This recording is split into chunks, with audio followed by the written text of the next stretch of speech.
1854 marks the birth of David Rudabaugh in Fulton County, Illinois. He enters a world where the Midwestern landscape consists of dense forests and rolling prairies, far removed from the desert dust that would later define his existence. His father, Eli Rudabaugh, manages a modest life until the outbreak of the American Civil War pulls him away from the family hearth. The absence of a paternal figure leaves David in a household struggling to maintain stability during a period of national upheaval. This early exposure to a fractured family unit provides the first cracks in his moral foundation. He spends his formative years observing the toll that conflict takes on a community. Seeing men return from battle broken or not returning at all. The atmosphere in Illinois during this time is thick with the tension of war, creating a backdrop of uncertainty for a developing child. By the time the conflict concludes, the loss of his father leaves the family without its primary provider or a steadying hand. Eli Rudabaugh dies in service, a fact that forces the family to uproot and seek a new beginning further west.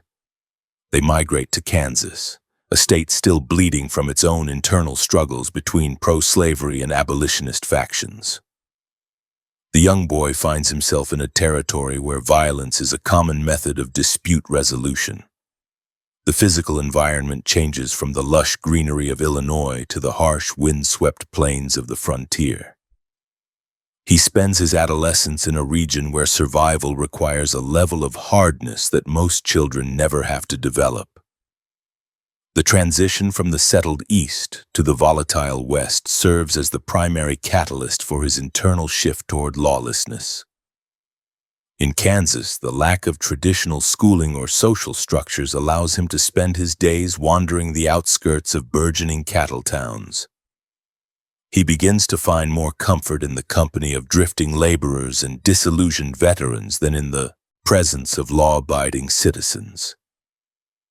The influence of these men, who often carry the scars of battle and a deep cynicism toward authority, begins to shape his worldview. He learns that the only true currency on the frontier is physical strength and the ability to handle a firearm. He acquires his first pistol during these teenage years, spending countless hours practicing his aim against fence posts and discarded tin cans.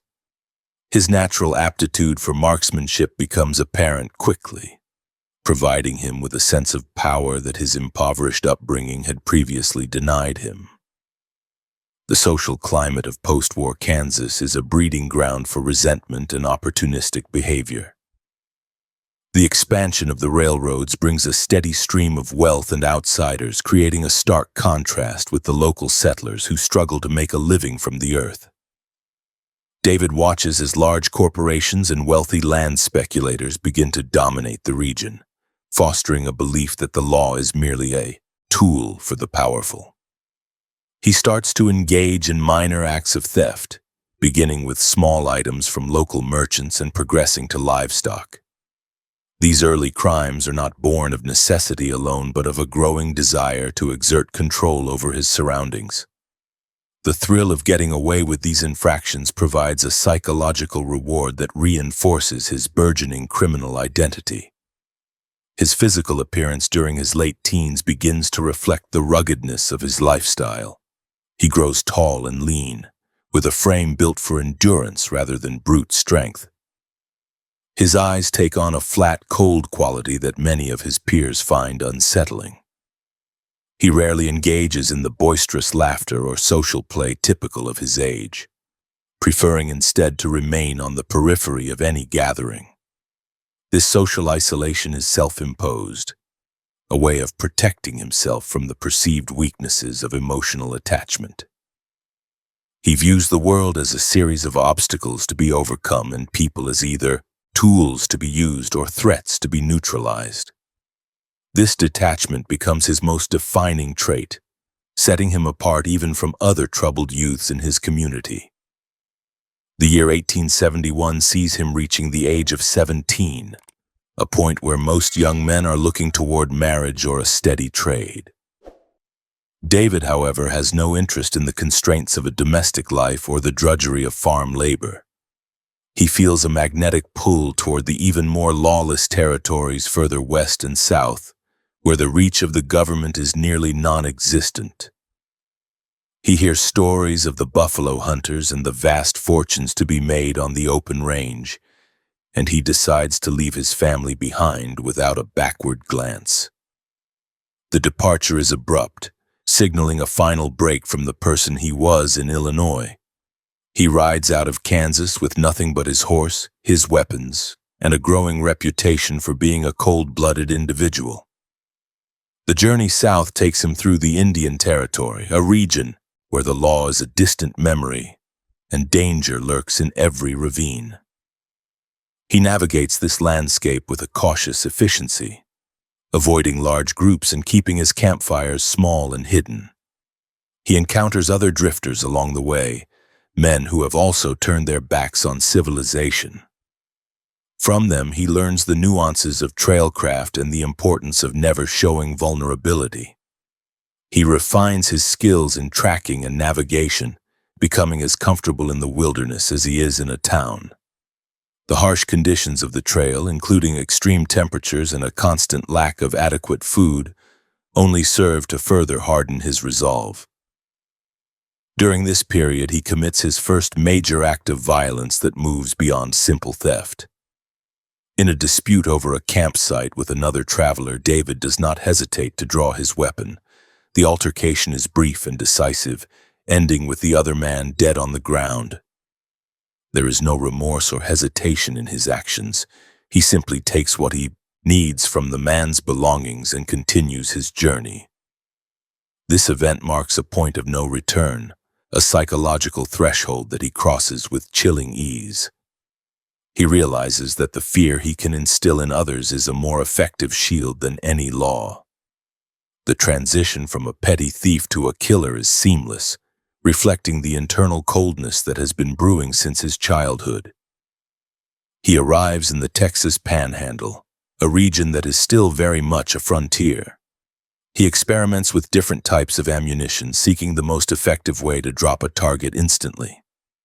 His focus is entirely on lethality and efficiency, discarding any notion of sporting conduct or fair play. He views a gunfight not as a duel of honor, but as a problem to be solved with the maximum application of force. This pragmatic approach to violence makes him significantly more dangerous than the typical impulsive outlaw. As 1871 draws to a close, he has successfully shed every vestige of his Illinois upbringing. He is no longer the son of a fallen soldier or a Kansas farm boy. He is a predator in a landscape filled with prey, a man who has found his true calling in the violent expansion of the West. He looks toward the coming years with a sense of grim anticipation, knowing that the skills he has honed will serve him well in the chaos to follow. The foundations for his career as one of the most feared men in the territories have been firmly laid. The transition from youth to hardened criminal is complete. He has learned that the world does not provide justice, only opportunities for those willing to take them by force. His experiences in the post-war Midwest and the brutal camps of Texas have stripped away any illusions of morality. He stands at the threshold of a decade that will see him become a legend of infamy, his name spoken with a mixture of fear and revulsion. The boy from Illinois is gone, replaced by a man who views the law as a nuisance and human life as a commodity. The stage is set for the crimes and feats that will define his legacy in the American Old West. His mind is constantly working, calculating the risks and rewards of various criminal enterprises. He is not a man of impulse, but a man of cold calculation, a trait that will make him a formidable leader of men. The quiet intensity with which he approaches his future indicates a level of ambition that goes far beyond simple survival. In the final months of this period, he spends time in the small, dusty settlements that act as hubs for the buffalo trade. These places are little more than a collection of saloons and general stores, yet they are the epicenters of frontier life. He observes the flow of people and money, noting who carries wealth and who is responsible for its protection. He makes mental maps of the terrain, identifying the best routes for escape and the most effective locations for an ambush. His preparation is meticulous, reflecting a level of professionalism that is rare among the common criminals of the day. He is preparing for a war against society, and he intends to win. The harsh winters of the plains provide a final test of his endurance during these early years. He survives on minimal rations, often hunkered down in crude dugouts or under the shelter of his horse. The cold is a constant companion, a reminder of the unforgiving nature of the life he has chosen. Rather than breaking his spirit, these hardships only serve to strengthen his resolve. He becomes comfortable with discomfort, a quality that will allow him to outlast his pursuers in the years to come. The physical and mental toughness he develops during these winters is a key component of his survival. As he prepares to enter the next phase of his life, he looks back on his time in Illinois and Kansas as a distant dream. Those places no longer hold any meaning for him. His loyalty is now only to himself and the immediate needs of his survival. He has become a creature of the frontier, a man who belongs to the wind and the dust. The transformation is absolute, leaving no room for regret or nostalgia. He is a predator, and the West is his hunting ground.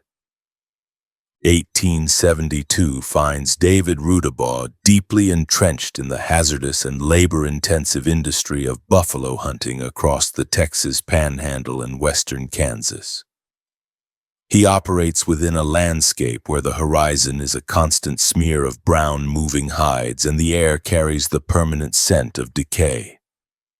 The sheer scale of the slaughter defines his daily existence as he moves from one kill site to another with a mechanical lack of emotion. He works alongside men who have abandoned the social graces of the East for a life of primal extraction.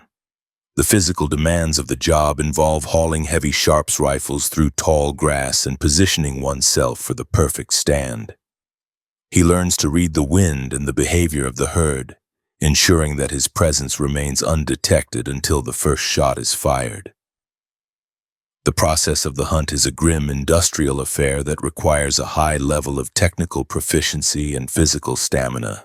David spends his daylight hours belly down in the dirt, crawling toward the massive animals to get within a range of 200 yards. He discovers that a single well-placed shot can drop a bull instantly, and he practices until he can fell dozens of animals without moving from his position. The heavy recoil of the large-caliber rifles bruises his shoulder, yet he accepts the pain as a necessary cost of the trade. After the shooting stops, the even more grueling work of skinning begins, a task that involves a sharp knife and a strong back. He peels the hides back with a practiced hand, leaving the meat to rot in the sun as the industry only values the leather. During these years, the lack of water and the constant exposure to the elements dictate the rhythm of his life on the plains. He goes weeks without washing, as every gallon of water is reserved for drinking or cooling his rifle barrels during a long stand. The grease from the buffalo hides and the carbon from his gunpowder seep into the pores of his skin, creating a permanent layer of grime. This lack of hygiene is not unique to him, but he carries it with a particular intensity that becomes his hallmark. His companions begin to refer to him as Dirty Dave, a name that sticks because it accurately describes both his physical state and his darkening moral character. He does not take offense to the nickname, instead adopting it as a badge of his refusal to conform to the standards of the world he left behind. The camps where he stays are primitive collections of tents and wagons, situated near rare water sources like the Pease River or the Salt Fork of the Brazos. These locations are the only places where a man can find a temporary reprieve from the heat, though the water is often alkaline and bitter. David sits by the campfires at night, listening to the talk of other hunters who brag about their kills and their escapades in the border towns. He says little, preferring to spend his time maintaining his equipment or sharpening his skinning knives until they can shave the hair from his arm. His silence is not a sign of shyness, but a manifestation of a mind that is always calculating the next move. He realizes that the buffalo will not last forever, and that he must find a more permanent way to secure his future. 1873 brings an increase in tension between the hunters and the indigenous tribes who see their primary food source being systematically annihilated. David carries his rifle everywhere, even when eating or sleeping, fully aware that an ambush can occur at any moment.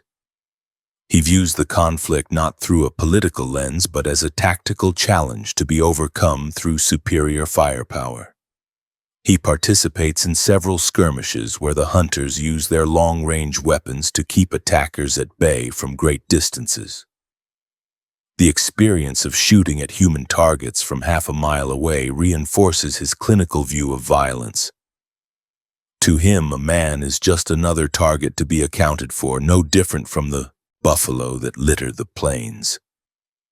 The financial rewards of the buffalo trade allow him to purchase better horses and higher quality ammunition, further increasing his effectiveness as a predator. He begins to move away from the larger crews, preferring the autonomy of a small, hand-picked group of men who share his lack of scruples. These associates are the beginnings of the criminal network he will later command, men who value profit over law and survival over loyalty.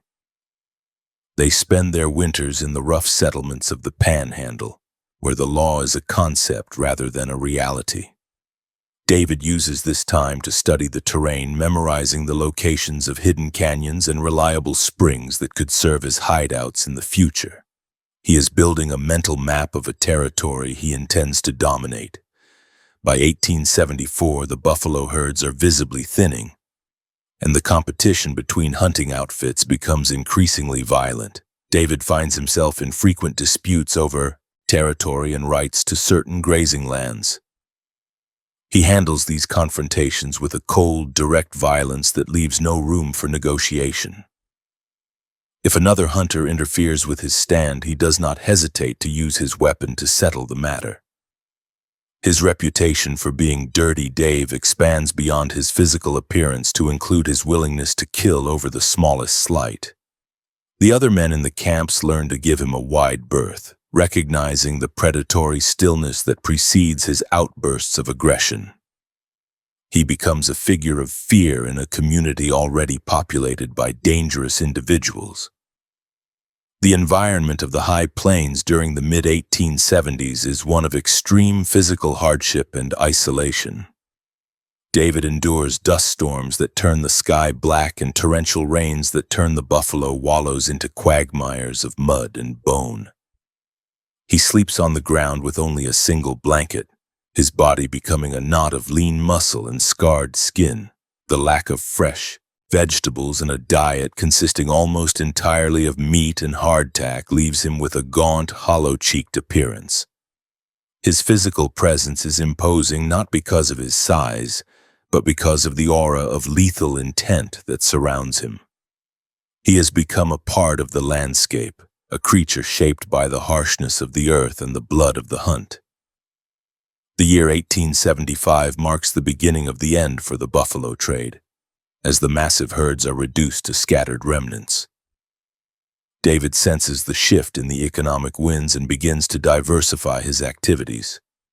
He starts to target the freight wagons that move through the territory, recognizing that they carry more value than a wagon load of hides. He uses the skills he learned as a hunter, patience, camouflage, and long-range shooting to transition into highway robbery. The transition is seamless, as he has long since abandoned any respect for the property of others. He views the merchants and teamsters as easy prey, men who lack the hardness required to survive a direct confrontation with him. His first organized robberies are small, opportunistic strikes against isolated travelers or small freighting outfits. He and his small crew wait in the brush near a waterhole, striking when the victims are most vulnerable. They take everything of value, horses, weapons, cash, and supplies, leaving their victims stranded in the middle of the wilderness. David shows no mercy to those who resist, using his rifle to end any defiance before it can gain momentum. The efficiency of these strikes ensures that few survivors can provide an accurate description of the attackers. He understands that anonymity is his greatest defense, and he works hard to keep his identity hidden from the authorities who are slowly moving into the region. The physical reality of the Panhandle during this time is one of brutal contrasts, where a beautiful sunset can be followed by a lethal blizzard.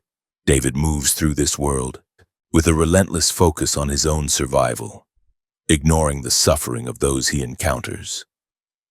He sees the desperate settlers trying to carve out a life on the plains and feels only contempt for their weakness.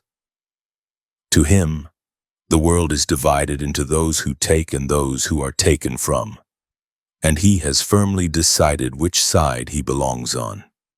His internal narrative is one of constant conquest, a never-ending cycle of violence and acquisition. The boy from Illinois is now a man of the waste, a ghost in the dust who leaves only graves in his wake. He spends time in the lawless town of Mobiti, a place that serves as a hub for the various outlaws and hunters operating in the region. The town is a collection of shacks and saloons where the sound of gunfire is as common as the wind. David thrives in this atmosphere of chaos, using the local establishments to recruit new members for his growing band. He looks for men who are already broken, those who have nothing to lose and no moral compass to guide them. He provides them with a sense of purpose and the promise of wealth, ensuring their loyalty through a combination of fear and shared interest. He is no longer just a solitary hunter. He is becoming a leader of a criminal enterprise. The tactical lessons he learns during these years are foundational to his later success as an outlaw. He understands the importance of having a superior vantage point and the necessity of striking from a distance whenever possible. He also realizes that the terrain itself can be a weapon, using the vast, featureless plains to hide his movements and the deep canyons to disappear when pursued.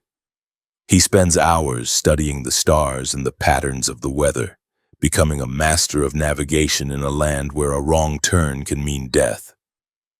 This knowledge gives him a significant advantage over the lawman who will eventually try to track him down. He is always 3 steps ahead, anticipating the moves of his enemies before they even make them. The transition from buffalo hunter to professional criminal is cemented by a specific incident in late 1875. After a particularly lean month of hunting, David and his crew encounter a well-guarded stagecoach near the border of the Indian Territory. Instead of retreating, he orchestrates a complex ambush that utilizes the skills of his entire team. They disable the horses from a distance, forcing the coach to a halt in an exposed position. David then moves in with a level of aggression that shocks the guards, who are used to more cautious outlaws. The robbery is a complete success, yielding a significant haul of gold and currency. This event proves to him that organized crime is far more profitable and less physically taxing than the slaughter of animals. The psychological shift that occurs during these years is profound. David moves from a state of reactive violence to one of proactive, calculated aggression. He no longer waits for a reason to strike. He creates the reason. The Dirty Dave persona becomes more than just a nickname. It becomes a psychological weapon he uses to intimidate both his enemies and his allies. He cultivates an air of unpredictability, making it clear that he is capable of anything at any time. This reputation allows him to command respect in a world where weakness is a death sentence. He is no longer a drifter. He is a force to be reckoned with, a man who has mastered the art of survival in its most brutal form. His physical appearance remains a testament to his lifestyle. His hair is long and matted, and his beard is thick with the dust of a dozen trails. His clothes are a patchwork of leather and homespun stained with the markers of his trades. He carries several revolvers tucked into his belt, and his trusted Sharps rifle is never more than an arm's length away. The sight of him riding into a camp or a town is enough to cause a sudden silence as people assess the danger he represents. He is a predator in his prime, a man who has fully embraced the darkness within him. The civilized world is a distant memory, replaced by the immediate reality of the frontier and the blood that fuels its expansion. The state of Kansas, meanwhile, is attempting to bring order to its western reaches, appointing lawmen and establishing courts. David views these developments with a mixture of amusement and hostility. He knows that the vastness of the territory makes the law's reach shallow and its grip weak. He continues to operate in the gaps between jurisdictions, moving across state lines to evade any organized pursuit. He develops a network of informants among the more desperate settlers, paying them in stolen goods to keep him informed of the movements of any posses. This intelligence gathering is a key component of his longevity, allowing him to stay one step ahead of the hangman's noose. By the end of 1875, David has established himself as a dominant figure in the criminal underworld of the Panhandle in western Kansas. He has a core group of loyal followers who have seen him in action and know that he is the most capable man among them. They have seen his marksmanship, his tactical brilliance, and his absolute lack of mercy. They are ready to follow him into more ambitious ventures, including the train robberies and large-scale thefts that will soon make his name a household word. The stage is set for the peak of his criminal career, a period of unprecedented violence and daring that will leave an indelible mark on the history of the West. He reflects on his progress with a cold satisfaction. He has moved from a penniless boy in Illinois to a man of substance and power in the territories. The methods he used to get there, the slaughter of buffalo, the robbery of travelers, and the killing of those who stood in his way, are irrelevant to him. All that matters is the result. He is alive, he is wealthy, and he is feared. He has carved out a kingdom of dust and blood, and he is determined to expand it. The coming years will see him test the limits of his luck and his skill as he takes on more significant targets and faces off against the most famous lawmen of the era. The final days of 1875 are spent in a remote camp deep in the Canyonlands. David sits by the fire, the orange light reflecting in his cold, flat eyes. He is cleaning his weapons as he always does, the metallic sounds of the revolvers echoing off the stone walls. He is a man who has found his purpose in the violence of the frontier. He knows that his path will only lead to more blood, but he welcomes it. He is Dirty Dave Rudabaugh, and he is just beginning to show the world the true extent of his capabilities. The buffalo are gone, but the human prey remains, and he is ready for the hunt. The shift in his focus from the natural world to the human world marks the final step in his evolution. He has mastered the wilderness, and now he intends to master the society that is trying to tame it. He views the incoming wave of civilization as a series of targets, a vast collection of wealth just waiting to be taken. He begins to formulate plans for his most ambitious robbery yet, one that will require all the skills he has honed over the past 4 years. He is no longer a skinner of hides. He is a skinner of men, a predator who has found his niche in the chaos of a changing world. He feels no kinship with the other outlaws who operate for fame or out of a sense of misguided rebellion. For him, the motivation is purely transactional. He wants the resources to live as he chooses without the interference of any authority. This clarity of purpose makes him more dangerous than any impulsive gunslinger. He does not seek the spotlight, yet his actions are so audacious that the spotlight finds him anyway. He accepts the notoriety as a byproduct of his success, a tool to be used when necessary, but never a goal in itself. His focus remains fixed on the practicalities of his trade, the quality of his horses, the accuracy of his guns, and the loyalty of his men. The physical environment of the West remains his greatest ally. He knows how to use the heat of the day and the cold of the night to wear down his pursuers. He knows which canyons have hidden exits and which mountains have traversable passes. This intimate knowledge of the land is something that cannot be taught in a courtroom or a military academy. It is a knowledge born of 4 years of constant movement and observation. He is a part of the West in a way that the lawmen can never be. He is the shadow in the brush, the dust on the horizon, and the cold steel in the dark. As the new year approaches, he prepares to move his operation further north and east, into the heart of the developing rail networks. He recognizes that the Iron Horse carries the true wealth of the nation, and he intends to have his share. He begins to gather information on the schedules of the express cars and the security measures employed by the railroad companies. He is meticulous in his research, leaving nothing to chance. He is preparing for a campaign of robbery that will shake the foundations of the frontier economy. The era of Dirty Dave is about to move into its most violent and lucrative phase. He looks at his hands, stained with the marks of his labor and his crimes. They are steady and strong, the hands of a man who knows exactly what he is capable of. He feels no tremors of doubt or flickers of conscience. He has made his peace with the life he has chosen, and he is ready for whatever comes next. The blood of the buffalo has been replaced by the potential for human blood, and he is comfortable with the transition. He is a man who has found his place in the world, and he will defend it with everything he has. The silence of the canyon is broken only by the crackle of the fire and the occasional snort of a horse. David closes his eyes not out of fatigue, but out of a deep, internal stillness. He is at peace in the heart of the storm, a predator waiting for the first light of dawn. The world may fear him, but he does not fear the world. He has seen the worst it has to offer and has survived, emerging stronger and more lethal than before. The legend of Dirty Dave Rudabaugh is being written in the dust of the Panhandle, one drop of blood at a time.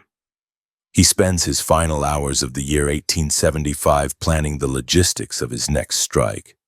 He calculates the distances between waterholes and the time it will take for a posse to organize and pursue him. He considers the strengths and weaknesses of each member of his crew, assigning roles with the precision of a military commander. He is not just an outlaw, he is a strategist of crime. The meticulous nature of his planning is what sets him apart from the common thugs who populate the saloons. He is a professional, and he expects nothing less from those who follow him. The first rays of the sun in 1876 will find him on the move, heading toward a destiny that he has forged with his own hands. He is a man who has turned his back on the past and is fully committed to the present. He is a creature of momentum, moving forward with a relentless energy that will only be stopped by a final, violent end. For now, however, he is the king of the high plains, the master of his own fate. He stands up and stretches, his body supple and ready for action. He checks his weapons one last time, ensuring that every chamber is loaded and every firing pin is clean. He saddles his horse with a quick efficiency, his movements silent and purposeful. He is ready to leave the safety of the canyon and re-enter the world of men. He knows that his name will soon be on the lips of every lawman in the territory, but he does not care. He is Dirty Dave Rudabaugh, and the frontier is his to take. The ride out of the canyon is a solitary affair, as his men are already positioned at their various posts. He moves through the early morning light like a ghost, a silent predator in a world that is just beginning to wake up. He feels a sense of exhilaration as he looks toward the horizon, knowing that the possibilities for violence and profit are endless. He is a man who has found his true calling, and he will pursue it to the very end. The era of the great outlaws has begun, and David Rudabaugh is at the forefront, leading the way with a cold heart and a steady hand. 1876 begins with Dave Rudabaugh moving away from the dwindling buffalo herds. to focus entirely on the more stable income found in organized highway robbery. He travels into the Texas Panhandle in North Texas, where the cattle industry is booming and the movement of currency between banks and ranching headquarters is frequent. The physical landscape consists of endless waves of grama grass and deep, jagged arroyos that provide excellent cover for a mounted outlaw. He spends his weeks observing the patterns of the stagecoaches that run the routes between Fort Griffin and various frontier outposts. He notes the exact minute the drivers change teams and the specific locations where the heavy coaches must slow down to navigate steep grades or sandy creek beds. His approach to crime is clinical, involving the same level of patience he once used to track a buffalo bull. The heat of the Texas summer beats down on him as he hides in the brush near the Butterfield Trail, his skin caking with a fresh layer of salt and red dust. He has joined forces with a rotating cast of desperate men, but he remains the primary architect of their strikes. He insists on a strict division of labor during an ambush, assigning one man to hold the horses, two to cover the driver, and himself to handle the passengers and the express box. He carries a double-action Colt and a Winchester carbine, weapons that provide a high rate of fire in the close-quarters chaos of a holdup.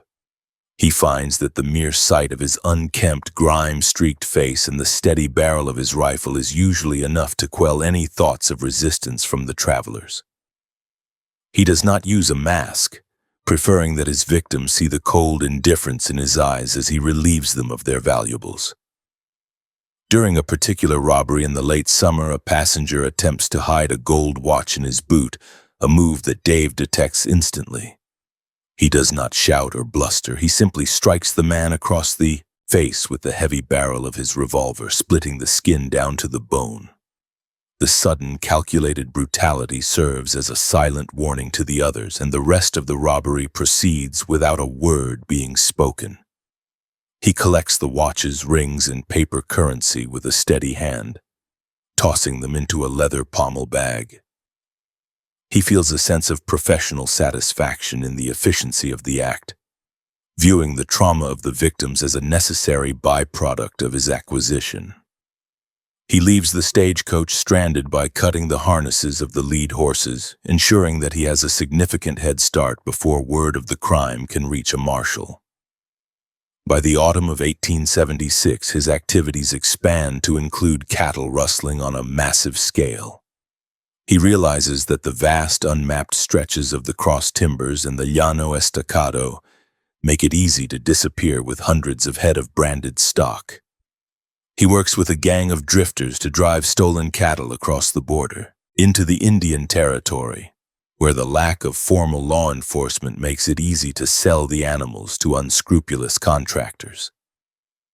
The work is physically demanding, requiring long days in the saddle and nights spent patrolling the edges of the herd to prevent a stampede.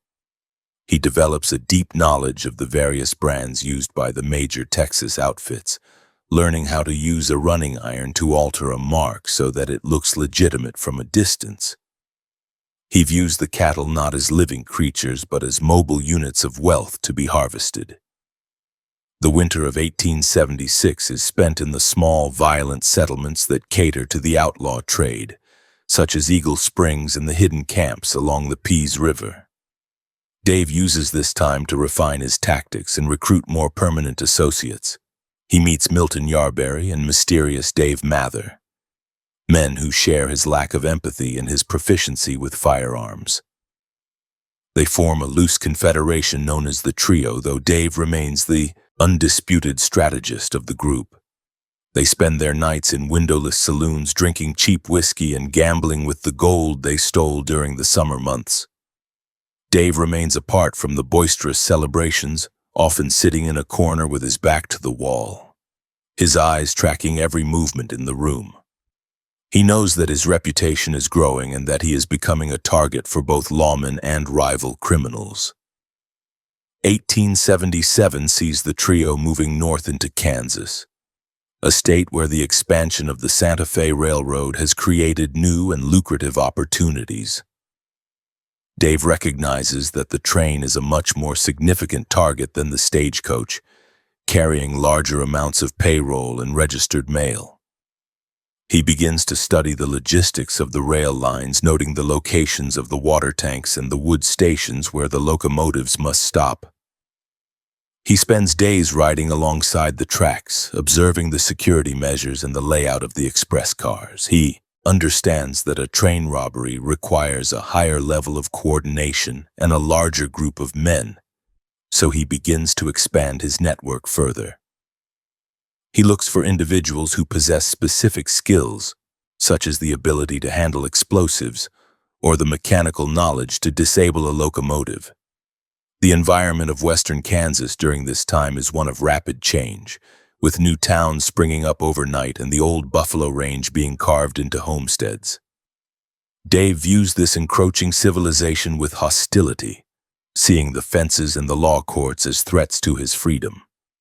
He purposely chooses to operate in the most remote areas, such as the sandhills along the Arkansas River, where the terrain is difficult for a posse to navigate. He and his men live in dugouts carved into the sides of ravines, surviving on stolen rations and the occasional deer. The physical hardship of this lifestyle only serves to sharpen his edge, making him even more dangerous when he finally emerges to strike. He becomes a master of the hit-and-run tactic, appearing out of the darkness to commit a crime and then vanishing into the vastness of the plains before the sun rises.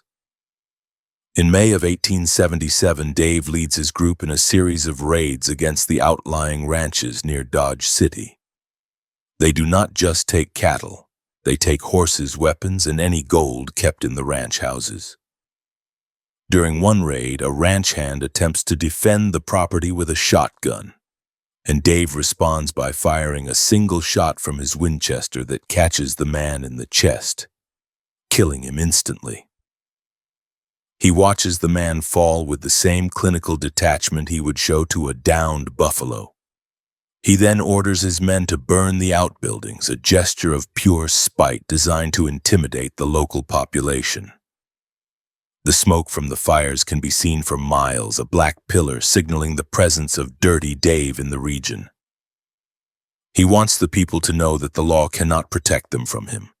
The summer months are a period of constant movement, as Dave and his gang dodge the increasingly frequent posses sent out from Dodge City and Wichita. He uses his knowledge of the water holes and the hidden trails to stay ahead of his pursuers, often riding 50 miles in a single night.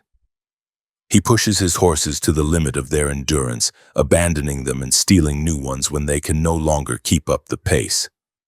The physical toll on his own body is immense, but he seems to thrive on the adrenaline of the chase. He develops a twitch in his left eye and a permanent stoop in his shoulders, the result of thousands of hours spent in the saddle.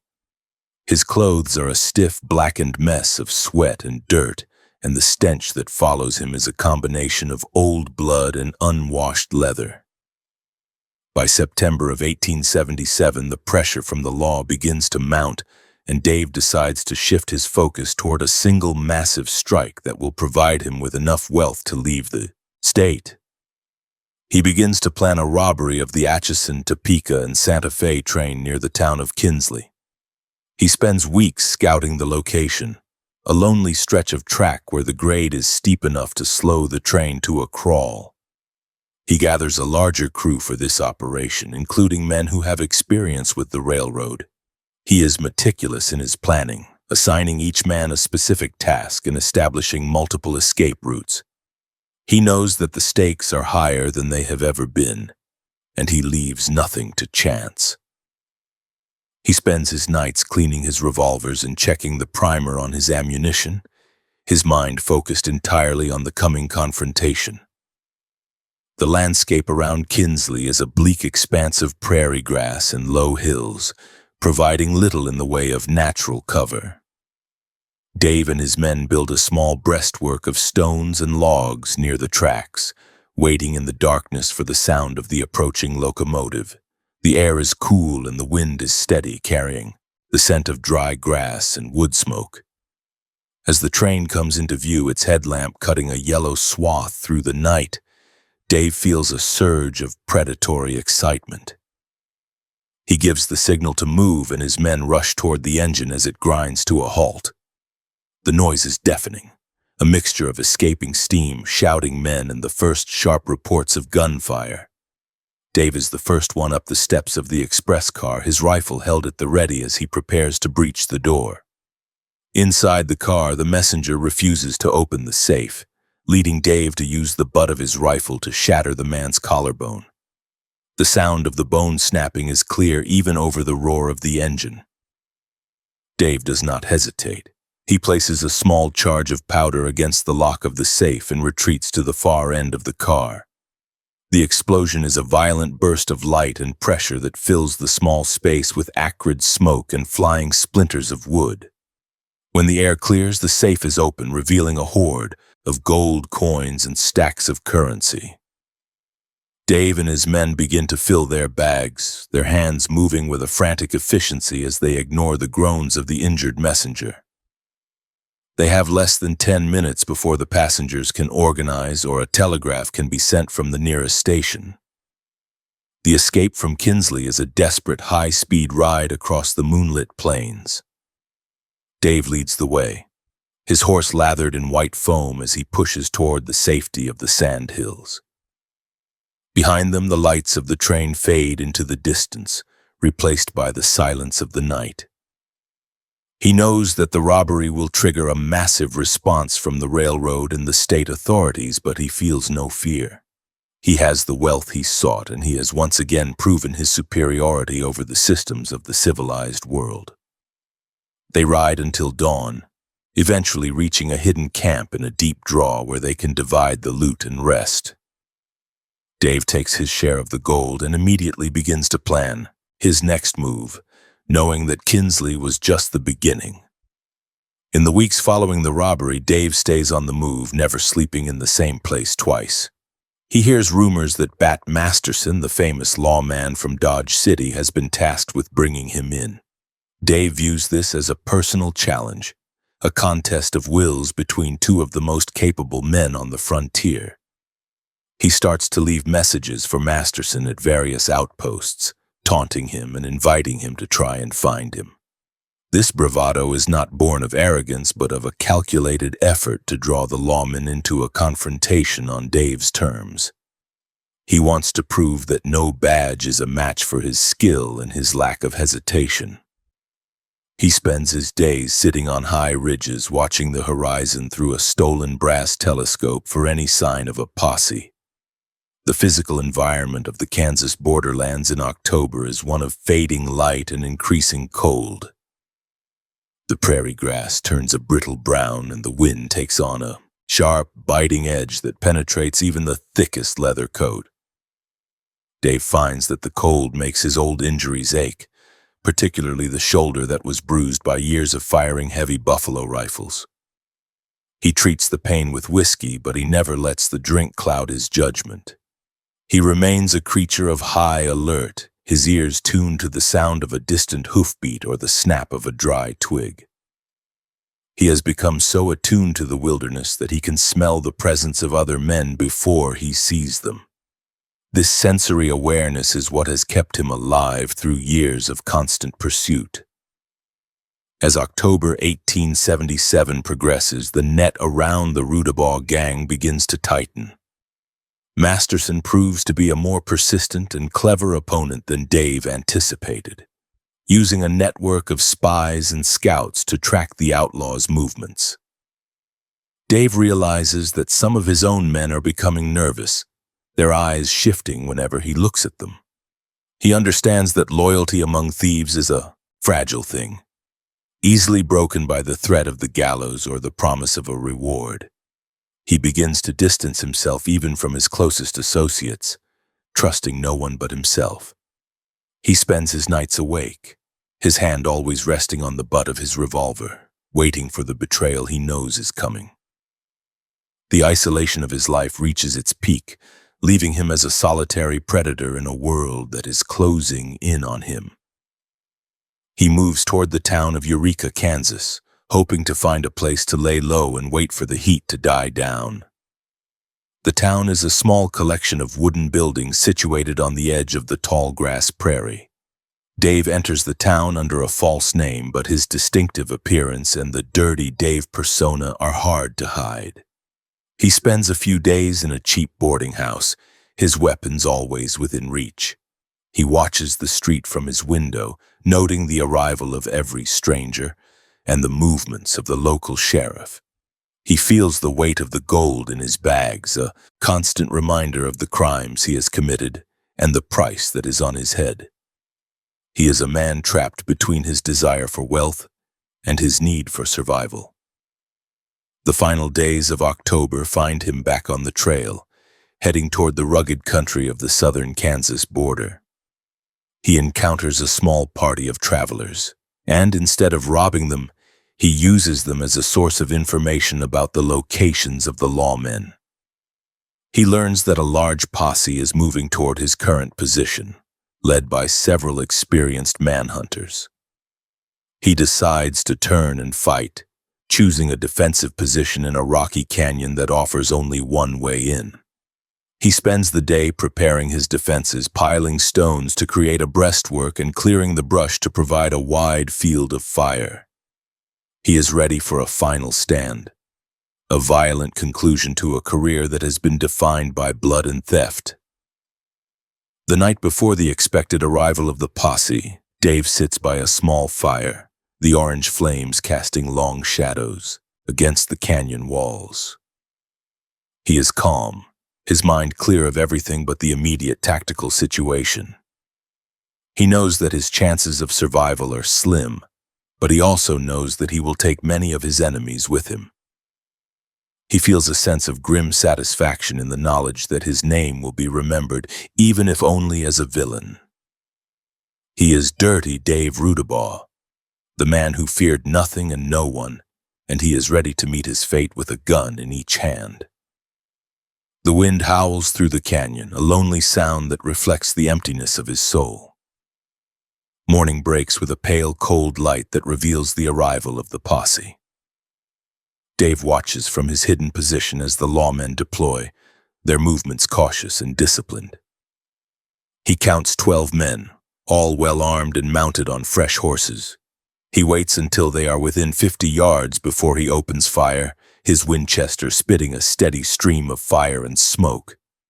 The first 2 lawmen fall from their saddles, their cries echoing off the stone walls. The return fire is immediate and heavy, the bullets whining as they ricochet off the rocks around him.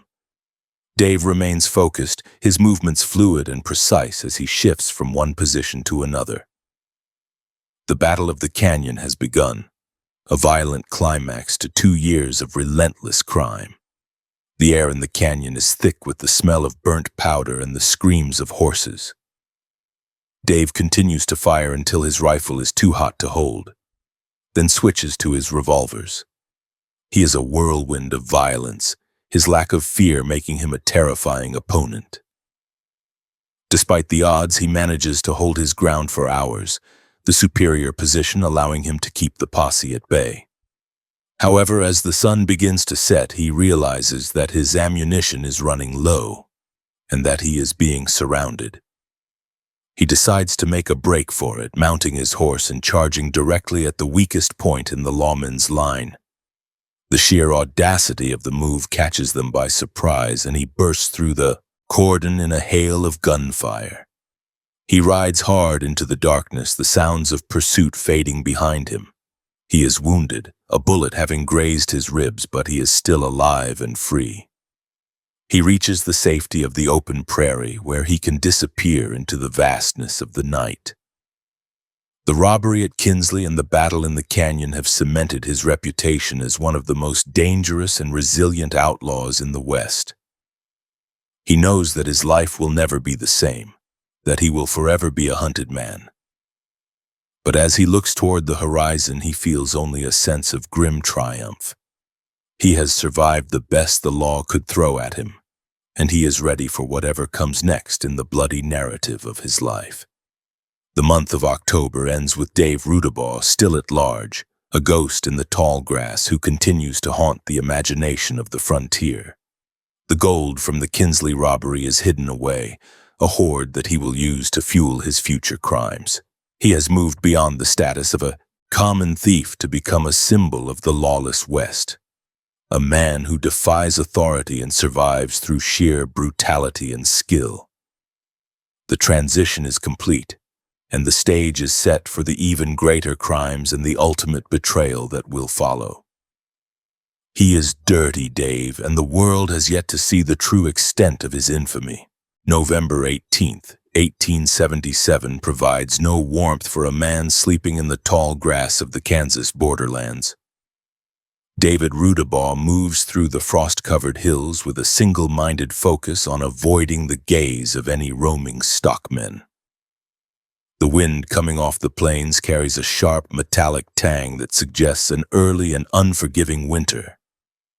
He finds shelter in the deep draws and dry creek beds, using the natural contours of the earth to shield his small, smokeless fires. His body has adapted to the constant chill, his joints stiffening each morning until the movement of the trail loosens them. He spends his days glassing the horizon with his telescope, identifying the thin ribbons of smoke from distant farmhouses that he must avoid. The solitude of the wilderness is no longer a choice but a tactical necessity as the authorities in Dodge City increase their efforts to locate him. By December, the isolation becomes a burden that even his cold temperament finds difficult to sustain. He recognizes that a solitary outlaw is a vulnerable one, and he begins to reach out to known criminal elements in the region. He maneuvers into the company of Mike Rourke, Dan Dement, and Billy Mullen, men who have also found themselves on the wrong side of the expanding frontier law. They gather in a hidden dugout near the Arkansas River, the air inside thick with the smell of damp earth and unwashed wool. They share information about the movements of the Atchison, Topeka, and Santa Fe Railroad, identifying a specific train that carries the heavy express safe. David takes the position of the group strategist, laying out a plan that relies on precision and timing rather than brute force. He maps out the telegraph lines, identifying the exact spots where the wires must be cut to isolate the target. The planning for the Grisly robbery occupies the remaining weeks of the year, with David insisting on multiple dry runs of their approach. He selects a location near the town of Grisly where the tracks curve sharply, forcing the locomotive to reduce its speed to a crawl. The physical environment of the chosen site is a bleak expanse of wind-beaten prairie, offering no cover except for the darkness of the night. He instructs his men on the mechanical aspects of the train, explaining how the air brakes function and where the engineer is most likely to stand. He carries a heavy iron bar for prying open doors and several pouches of high-grade blasting powder. His focus is entirely on the logistics of the heist, treating the potential for violence as a secondary concern that can be managed through superior positioning. January 27th, 1878 arrives with a temperature that drops well below zero. The ground hardened into a solid block of ice. David and his 5 companions huddle in a shallow ravine near the Grisly tracks, their breath forming thick white clouds in the moonlight. The silence of the plains is absolute until the distant rhythmic thumping of the locomotive begins to vibrate through the rails. As the train approaches, its massive iron wheels screech against the frosted metal, throwing sparks into the freezing night air. David gives the signal and the men surge forward from the shadows, their movements hampered by the heavy layers of clothing required to survive the cold. He reaches the engine first, swinging himself up into the cab with a grace that belies his rugged frame. He levels his revolver at the engineer, his eyes reflecting the orange glow of the firebox. The robbery attempt quickly descends into a chaotic struggle as the train crew resists with unexpected ferocity. The engineer refuses to fully engage the brakes, causing the cars to lurch and groan as they slide past the intended stopping point. David strikes the man with the butt of his pistol, but the momentum of the train has already carried the express car several hundred yards beyond the rest of the gang. In the darkness and the biting wind, the coordination of the group breaks down. Shots are fired from the passenger cars, the bright flashes of powder illuminating the panicked faces of the outlaws. David realizes the situation is slipping away and orders a retreat before the alarm can be spread to the nearby town. They scramble back to their horses, the sound of the train whistle screaming a warning into the night. The flight from Kinsley is a desperate, bone-chilling ride through a gathering blizzard that erases their tracks as quickly as they are made. David pushes his mount through the drifting snow, his face numbed by the ice crystals that whip across the plains. He leads the gang toward the southwest, hoping to lose any pursuit in the labyrinth of the sand hills. They ride for 12 hours without stopping, the horses' flanks covered in a frozen lather of sweat and grime. By the time they reach a remote cow camp, the men are on the verge of collapse, their fingers and toes blackening from the onset of frostbite. David remains upright, his internal fire fueled by a simmering rage at the failure of his plan. He paces the small shack, his hand never leaving the grip of his weapon as he listens for the sound of approaching hoofbeats. Unbeknownst to the gang, Bat Masterson has already organized a posse in Dodge City, consisting of some of the most determined lawmen in the territory. Among them is John Joshua Webb, a man whose steady nerves and skill with a rifle match David's own. Masterson uses his knowledge of the local terrain and the habits of outlaws to narrow down the possible hiding spots. The posse moves through the storm with a relentless efficiency, tracking the gang by the subtle signs they leave behind. A broken branch, a discarded tin, the faint smell of wood smoke. The pursuit is a grueling test of endurance for both the hunters and the hunted. Masterson is motivated by a desire to bring order to the region, while David is motivated purely by the primal instinct to remain free. The posse corners the gang at a small, isolated ranch house on the banks of the Crooked Creek. David watches through a crack in the door as the lawmen deploy in a wide circle, their rifles glinting in the pale morning light. He realizes that a shootout in such an exposed position would lead to the certain death of every man inside. For the first time in his life, he feels the weight of the odds pressing against him. He looks at his companions, seeing the fear and the exhaustion etched into their faces. He knows that his reputation as a hardened killer is at stake, but his survival instinct is stronger than his pride.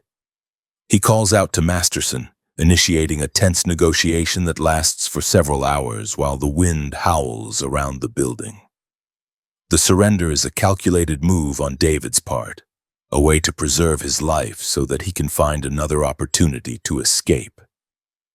He steps out into the snow with his hands raised, his eyes fixed on Masterson with a look of cold defiance.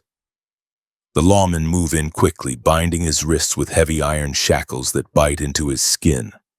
They strip him of his weapons, including the custom-made revolvers that have been his constant companions for years. The journey back to Dodge City is a humiliating procession, with David forced to ride in a wagon under the constant guard of Masterson and Webb. The physical discomfort of the shackles is compounded by the knowledge that he has been outplayed by men he once considered his inferiors. Upon their arrival in Dodge City, the gang is paraded through the streets before a crowd of curious onlookers. David maintains a stoic expression, refusing to acknowledge the taunts and the stares of the townspeople. He is placed in a cramped, damp cell in the local jail, the iron bars a constant reminder of his sudden loss of agency. The atmosphere in the jail is one of oppressive silence, broken only by the occasional clank of the jailer's keys. David spends his days staring at the stone walls, his mind working through every possible scenario for his defense. He knows that the evidence against him for the Kinsley job is strong and that the railroad companies are pushing for a harsh sentence to serve as a deterrent. The legal pressure begins to mount as the prosecutor builds a case that could easily result in a life sentence or a trip to the gallows. David is visited by various officials who attempt to coerce a confession from him, but he remains tight-lipped and uncooperative. However, as the days turn into weeks, he begins to observe the vulnerabilities of the legal system and the motivations of the men who run it. He realizes that the authorities are less interested in justice than they are in capturing the other members of the criminal network that has plagued the state. He starts to formulate a plan that involves trading information for a reduced sentence or immunity. This is the moment of his greatest betrayal, a decision that will forever alienate him from the outlaw community. In February 1878, David requests a private meeting with Bat Masterson. The room is small and dimly lit, the scent of stale tobacco and ink hanging in the air. David speaks in a low, even tone, laying out the details of his associates' crimes and the locations of their hidden caches. He provides names, dates, and specific locations, painting a comprehensive picture of the outlaw activities in western Kansas and the Indian Territory. He does not hesitate to implicate men who have shared his bread and fought by his side. Masterson listens with a mixture of professional interest and personal distaste, recognizing the cold pragmatism of the man sitting across from him. The deal is struck. David will testify against his partners in exchange for leniency in his own case. The news of David's cooperation spreads through the jail like a contagion, turning his former allies into his most bitter enemies. Mike Rourke and the others look at him with a loathing that is palpable, their silence more accusing than any shouted insult. David remains unmoved by their betrayal, viewing their anger as a weakness that he has successfully exploited. He is moved to a separate wing of the jail for his own protection, guarded by men who now see him as a valuable tool rather than a dangerous predator. The physical environment of his confinement improves slightly, but the psychological isolation deepens. He has become a pariah, a man without a country or a crew, held together only by his own will to survive. The court proceedings in Dodge City are a spectacle that draws people from across the county. David takes the stand with a chilling composure, his voice steady as he recounts the details of the Grisly robbery and other crimes. He points out his former companions in the courtroom, his finger steady as he seals their fates. The jury watches with a mixture of fascination and horror, seeing a man who has no regard for the code of the West. His testimony is precise and devastating, leaving no room for doubt or defense. The men he betrayed are sentenced to long terms in the state penitentiary, while David's own charges are significantly reduced. He has traded his honor for his life, a bargain he would make again without hesitation. The aftermath of the trial leaves David in a peculiar position of being a ward of the state while still being a wanted man in other jurisdictions. He remains in custody, his movements strictly controlled by the lawman who used him. The physical toll of the winter and the incarceration is evident in his gaunt appearance and the graying of his hair. He spends his time reading whatever newspapers he can get his hands on, tracking the movements of other outlaws and the progress of the railroads into New Mexico. He knows that his time in Kansas is coming to an end, and that he must find a way to reinvent himself once he is released. The Dirty Dave persona has been tarnished by his cooperation with the law, and he needs a new territory to rebuild his reputation. During the final weeks of February, he is moved to a different facility to await the final disposition of his case. The transport is handled with extreme caution, as the authorities fear a reprisal from the friends of the men he betrayed. David sits in the back of a coach, his eyes scanning the horizon for any sign of an ambush. He feels no remorse for his actions, only a sense of relief that he is no longer facing the rope. He recognizes that the world he once dominated has changed, and that he must adapt to a new reality where the law has a longer reach. He begins to plan his move to the mining camps of the Southwest, where he believes his skills will still be in high demand. The physical sensation of the wind on his face as he is moved between locations is a reminder of the freedom he so desperately craves.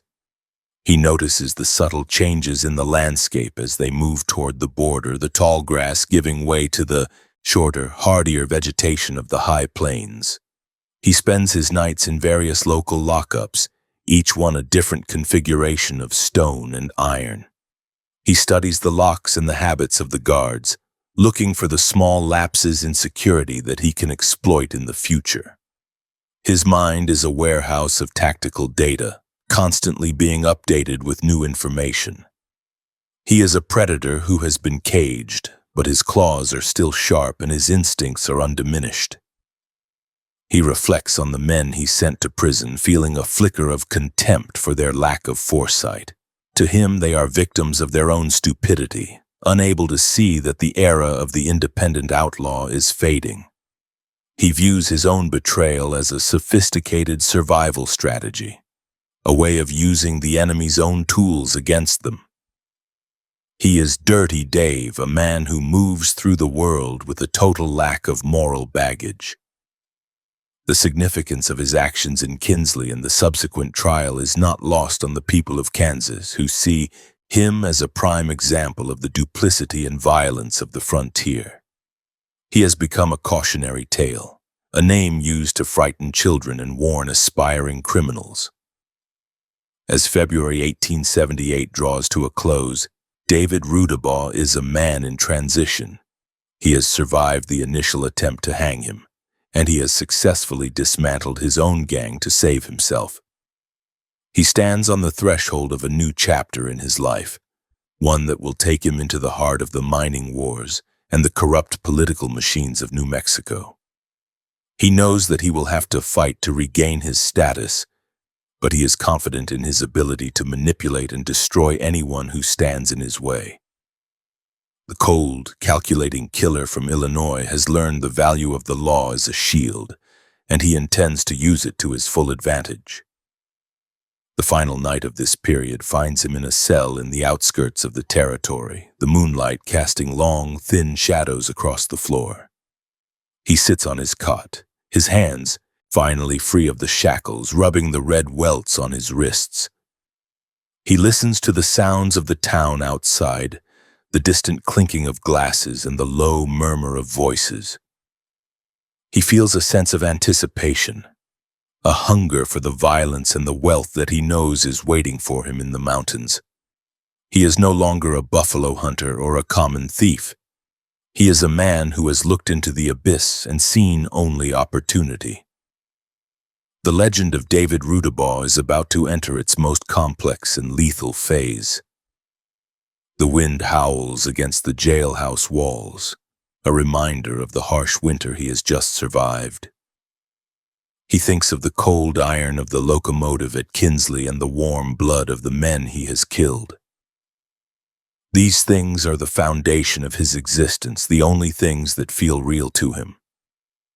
He closes his eyes and visualizes the map of New Mexico, tracing the lines of the cattle trails and the mountain passes. He knows where the gold is buried and where the law is weak. He is a man with a plan, and he has the patience to wait for the perfect moment to strike. The era of the Dirty Dave Rudabaugh is far from over. It is merely shifting its ground. He spends the last few hours of February 1878 cleaning a small hidden knife he managed to acquire during his transport. The metallic scrape of the whetstone is the only sound in the cell, a rhythmic and soothing noise that helps him focus his thoughts.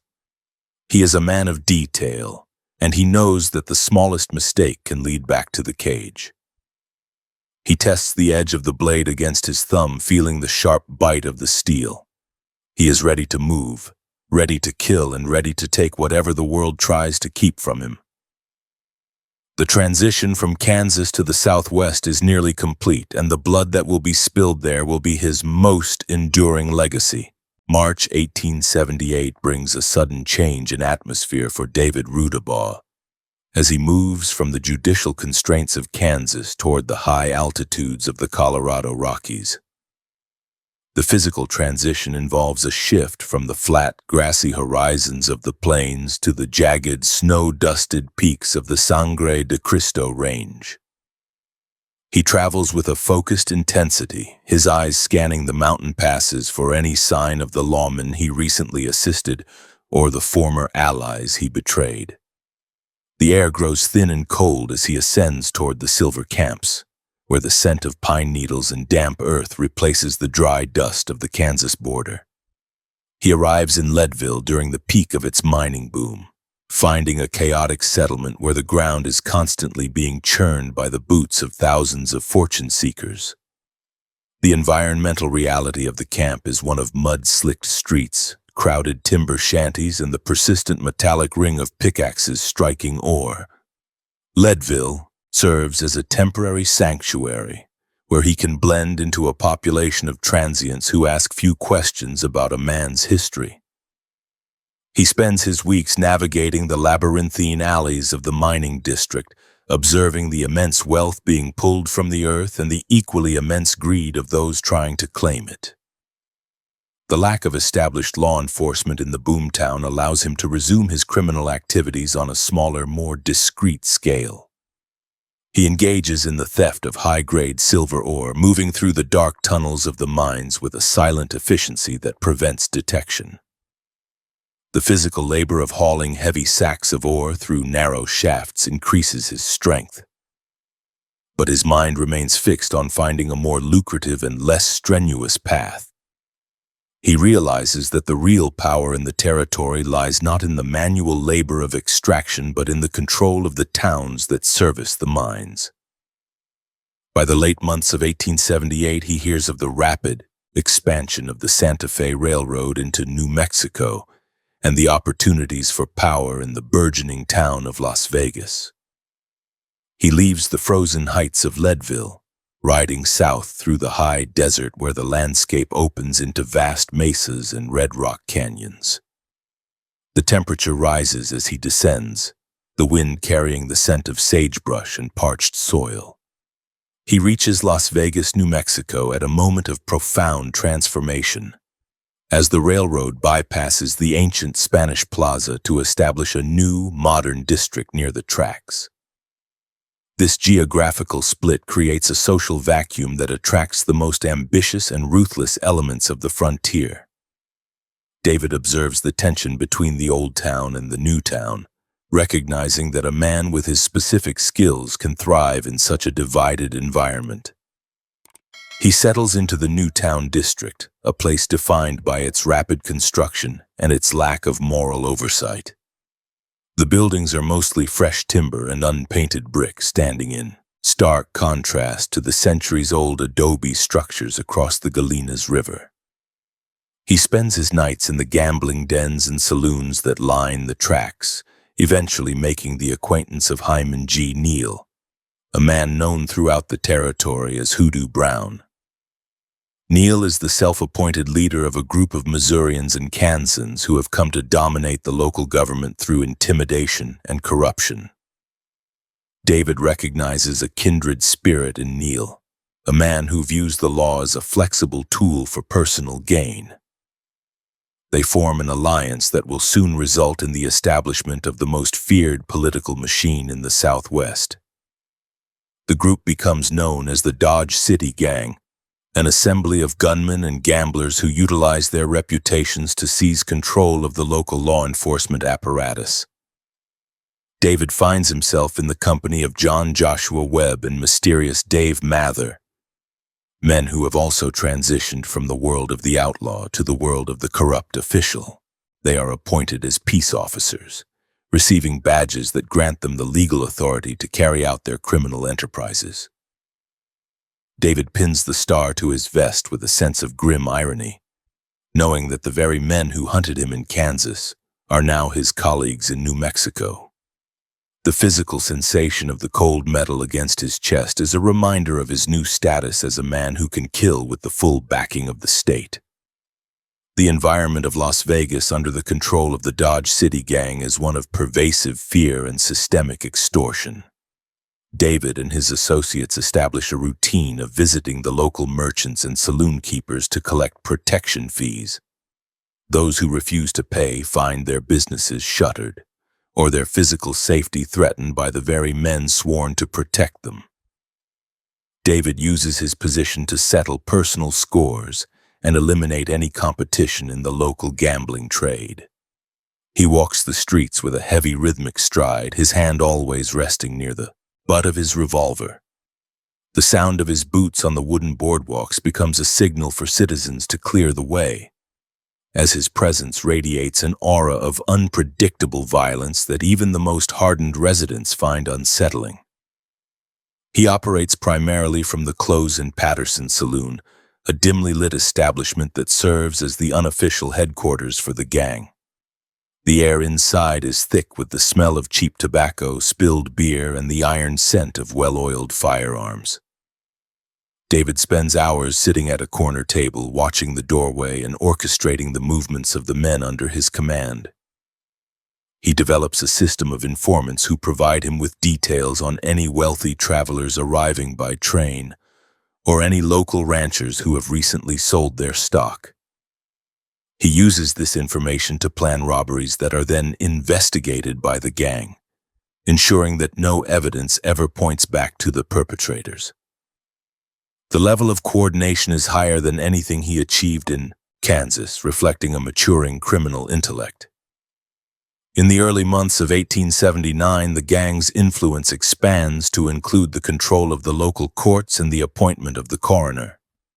This ensures that any killings committed by David or his men are officially ruled as justifiable homicides or the result of self-defense. David takes advantage of this legal immunity to personally execute several individuals who had attempted to resist the gang's extortion. During one confrontation in a crowded plaza, he shoots a man in the throat for questioning the legality of a tax collection. He watches as the man collapses into the red dirt, the blood pooling around the adobe walls of the nearby buildings. The coroner, who is on the gang's payroll, arrives within minutes to declare the shooting a regrettable but necessary act of law enforcement. The physical reality of Las Vegas during this period is a mixture of Victorian opulence and frontier brutality. Elegant brick hotels with velvet curtains stand only a few yards away from dirt-floored hovels, where the most desperate residents reside. David moves between these two worlds with ease, his pockets filled with the gold stolen from the community. He dresses in fine wool coats and silk vests, yet he refuses to abandon the Dirty Dave persona, allowing his hair to remain matted and his face to be covered in a layer of grime. This visual contradiction serves to further intimidate those he encounters, as it signals that he is a man who has obtained wealth without losing his primal edge. He is a predator who has learned to wear the skin of a civilized man, but the transformation is only surface deep. He spends a significant portion of his time monitoring the arrival of the locomotives at the new town station. The hiss of the steam and the grinding of the iron wheels are the sounds of progress, bringing new victims and new opportunities for the gang. David watches as the passengers disembark, their faces filled with the hope of a new life in the West. He sees them as nothing more than cattle to be branded and milked for every cent they possess. He assigns his men to follow the most prosperous-looking individuals, identifying their lodgings and their routines. The gang's control of the town is so absolute that they can commit crimes in broad daylight, confident that no witness will dare to testify against them in a court they already own. The brutality of the gang's methods is not limited to theft and murder. They also engage in the systematic psychological terror of the population. David enjoys the process of breaking a man's spirit, often lingering in a victim's place of business just to observe their discomfort. He speaks in a low, gravelly voice that barely rises above a whisper, forcing people to lean in close to hear his threats. The scent of his unwashed body and the metallic smell of his weapons create a physical barrier that most people are unwilling to cross. He has become a master, of the silent threat, the unspoken promise of violence that is more effective than any shouted command. His reputation as a man who betrayed his own friends in Kansas follows him, adding a layer of treacherous unpredictability to his character.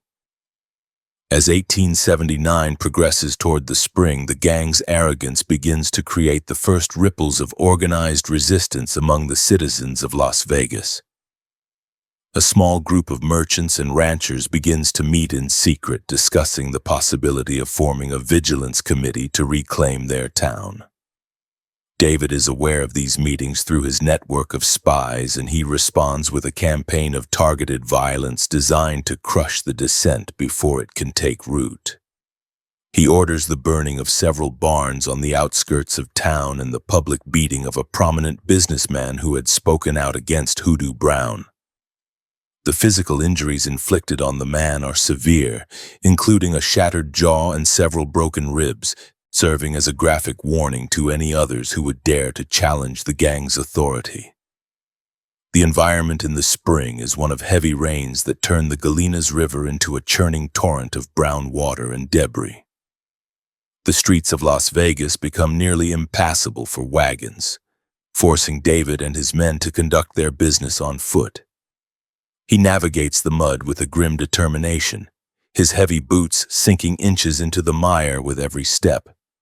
The dampness seeps into his clothes and his bones, causing the old injury in his side to ache with a dull, persistent throb.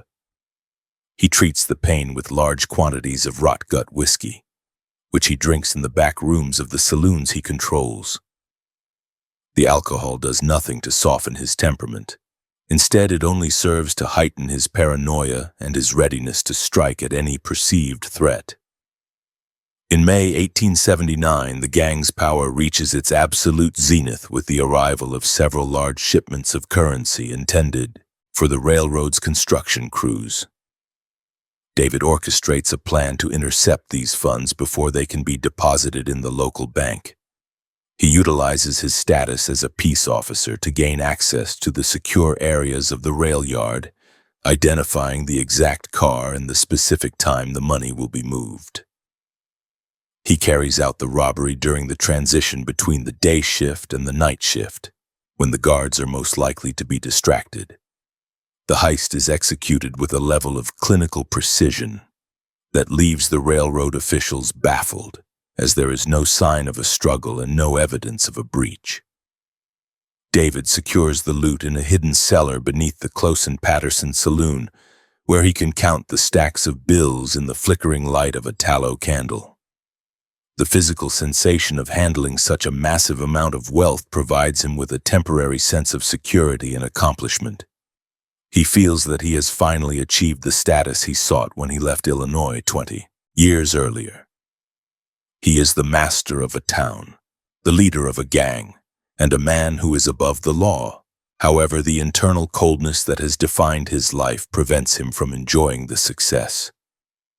He is always looking over his shoulder, always waiting for the moment when the luck that has carried him through Kansas and Colorado will finally run out. He recognizes that the peace of Las Vegas is a fragile illusion maintained only by the barrel of a gun, and he knows that the guns of his enemies are also being cleaned and loaded. During this period, he spends time in the company of a local woman, a relationship that is based more on his need for physical comfort than any emotional attachment. He treats her with the same cold indifference he shows to everyone else, providing her with jewelry and fine clothes stolen from the merchants but never offering a word of genuine affection. He views the relationship as a transaction, a way to pass the time between his criminal ventures. His inability to form a human connection is the core of his identity, a psychological void that no amount of gold or power can fill. He is a solitary figure even when surrounded by his men, a man who lives entirely within the fortress of his own ego. The historical context of New Mexico in 1879 is one of shifting alliances and political instability. The Lincoln County War has just concluded further south, leaving a legacy of violence and lawlessness that permeates the entire territory. David watches the reports of the conflict with a professional interest, noting the tactics used by the various factions and the failure of the central government to maintain order. He realizes that the chaos of the territory is his greatest ally, providing him with the shadows he needs to operate. He begins to consider the possibility of expanding the gang's influence toward Santa Fe and Albuquerque, envisioning a criminal empire that spans the entire length of the Rio Grande Valley. The physical presence of David Rudabaugh in Las Vegas becomes a landmark of the town's degradation. Visitors are warned to avoid the Newtown district after sunset, as the Dodge City gang considers the night their personal property. The sound of gunfire is a frequent occurrence, often originating from the balconies of the saloons where David and his men practice their aim on stray dogs or discarded bottles. He finds a grim amusement in the fear he inspires, viewing the cowering citizens as a testament to his own strength. He has successfully created a world where the only rule is the survival of the most brutal, and he is the ultimate practitioner of that rule. The significance of his transition from a hunted man to a hunter of men is a defining feature of the era. As May 1879 draws to a close, the tension in Las Vegas reaches a breaking point. The Vigilance Committee has grown in size and resolve, and they are no longer content to meet in the shadows. Rumors begin to circulate of a massive uprising against the gang, fueled by the arrival of several federal marshals who have been tasked with investigating the corruption in the local government. David senses the shift in the political winds and begins to make preparations for a quick departure if necessary. He ensures that his horses are well fed and that his ammunition supplies are topped off. He knows that the era of the Dodge City gang is coming to an end, but he intends to leave on his own terms, and with as much gold as he can carry. The final night of May is spent in the back room of the Close and Patterson saloon, the air heavy with the smell of wood smoke and old grease. David sits alone, cleaning his revolvers by the light of a single lamp. The metallic clicks of the cylinder are the only sounds in the room, a rhythmic and soothing noise that helps him focus his thoughts. He thinks of the men he has killed in Las Vegas and the wealth he has accumulated through their suffering. He feels no remorse, only a sense of grim satisfaction. He is Dirty Dave Rudabaugh, and he has conquered the town. He knows that the battle for Las Vegas is coming, and he is ready for the blood that will surely follow. The landscape outside the saloon is dark and silent, the adobe walls of the buildings blending into the shadows of the mesas. The Galenas River continues to roar in the distance, a reminder of the raw power of the nature that surrounds the fragile human settlement. David blows out the lamp and stands up, his movements silent and purposeful. He steps out onto the boardwalk, his eyes adjusting to the moonlight as he scans the empty street. He is a predator in his element, a man who belongs to the darkness and the violence of the frontier. June 1879 marks the beginning of a significant shift in the power dynamics of Las Vegas, New Mexico. David continues to wear his deputy's star, but he recognizes that the authority it grants him is becoming a liability as the federal government begins to take a closer look at the territory's corruption. The summer heat of 1879 is relentless, baking the adobe walls of the buildings until they radiate a dry, suffocating warmth late into the night. David spends his days monitoring the movements of the local Vigilance Committee, which has grown increasingly bold in its efforts to challenge Hoodoo Brown's administration. He realizes that the gang's control over the judicial system is no longer absolute, as several of their hand-picked judges are replaced by appointments from Santa Fe. This political pressure forces David to be more cautious in his criminal activities, shifting his focus toward targets outside the immediate vicinity of the town. He spends more time in the surrounding hills, scouting the cattle trails, and identifies the specific ranchers who are most vocal in their opposition to the gang. His mindset remains one of predatory calculation, viewing every challenge to his power as a problem to be solved with a firearm. In March 1880, the situation reaches a boiling point when David's close associate, John Joshua Webb, is arrested for the murder of a man named Michael Kelleher in a local saloon. The arrest is a direct blow to the gang's prestige, as the citizens of Las Vegas refuse to allow the corrupt local officials to release him. David watches as Webb is moved to the newly constructed county jail, a formidable building of thick stone and heavy iron bars designed to withstand even the most determined escape attempt. The jail is situated on a small rise, providing the guards with a clear view of any approaching threats.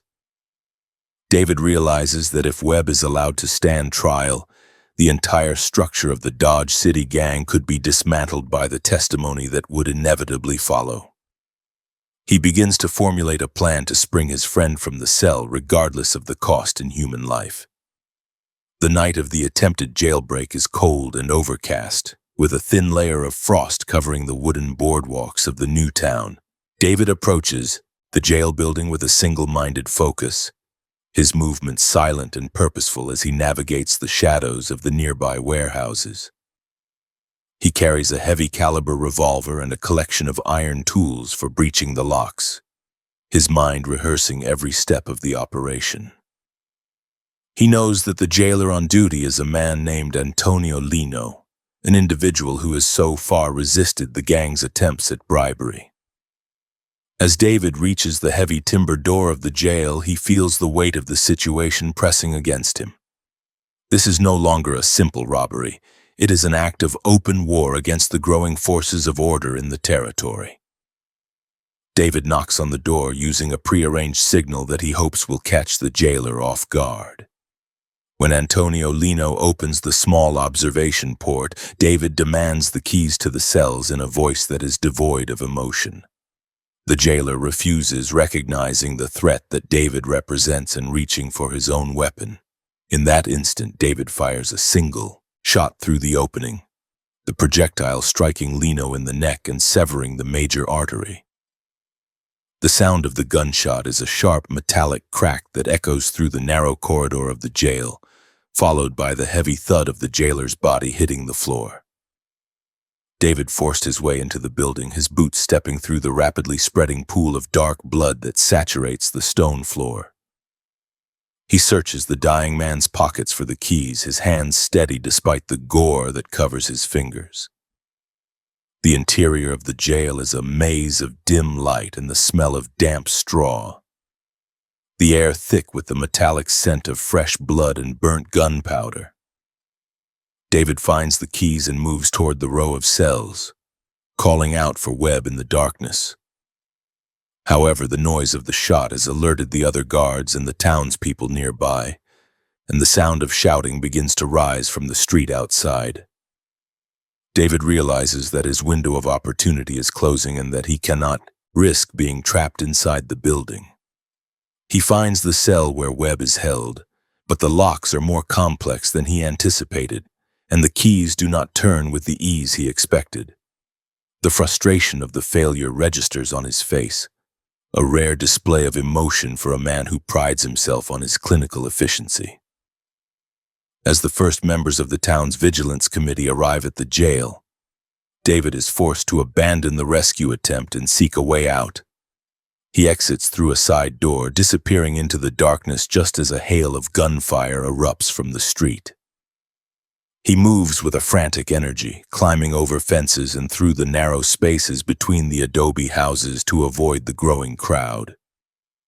He reaches his horse, which he had hidden in a nearby alley, and mounts it in a single motion. He rides out of Las Vegas at a full gallop, the sounds of the pursuit fading behind him as he heads toward the safety of the open desert. The murder of the jailer has ended his career as a lawman and turned him into the most wanted fugitive in New Mexico. The flight from Las Vegas is a grueling test of endurance, as David pushes his horse through the night and into the early morning hours of the next day. He avoids the main trails, choosing instead to navigate the rugged canyons and dry arroyos of the Pecos Valley. The physical environment is one of extreme isolation, with the only sounds being the rhythmic thumping of his horse's hooves and the occasional cry of a coyote. He remains on high alert, his eyes scanning the horizon for the dust clouds that would signal the presence of a posse. He knows that the citizens of Las Vegas will not stop until they have seen him hang, and he recognizes that his only chance for survival lies in reaching the lawless reaches of Lincoln County. By the middle of March 1880, David arrives in the vicinity of Fort Sumner, a former military outpost that has become a haven for outlaws and rustlers. The landscape here is a vast expanse of short grass prairie and low mesas, providing ample cover for men who wish to remain unseen.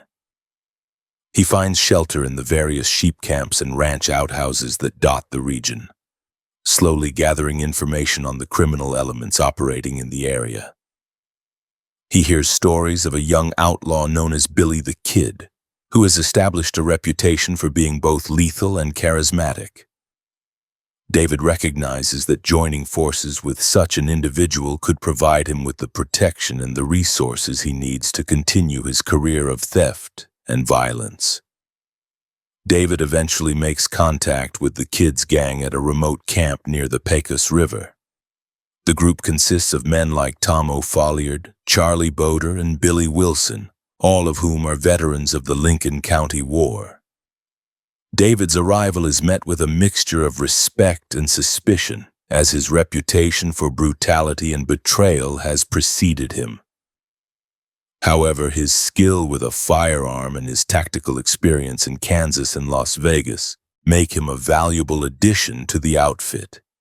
He demonstrates his proficiency by participating in several cattle raids, showing a level of aggression and precision that impresses even the most hardened members of the gang. He quickly becomes one of the Kid's most trusted associates, a man whose cold nerves complement the Kid's more impulsive nature. The dynamic between David and William H. Bonney is one of mutual necessity rather than friendship. David views the Kid as a useful tool for his own survival, while the Kid recognizes in David a level of professional violence that is rare among the common rustlers. They spend their days riding across the vast ranches of the Canadian River and the Pecos, identifying the herds that are least protected. The work is physically demanding, requiring long hours in the saddle under a sun that burns the skin and parches the throat. David adapts to this new lifestyle with the same grim determination he has shown throughout his life, his body becoming a knot of lean muscle and leather-like skin. He stops wearing the finery he acquired in Las Vegas, returning to the grime-streaked clothes of the frontier outlaw. The environment of the rustling camps is one of constant movement and temporary shelters. They sleep on the ground with their saddles for pillows, their weapons always within reach. The diet consists of whatever they can kill or steal, mostly beef and hardtack washed down with bitter coffee. David finds a sense of peace in the harshness of this existence, as it removes the complications of the social and political worlds he has just escaped. He is once again a predator in his element, a man whose only concerns are the next meal and the next escape.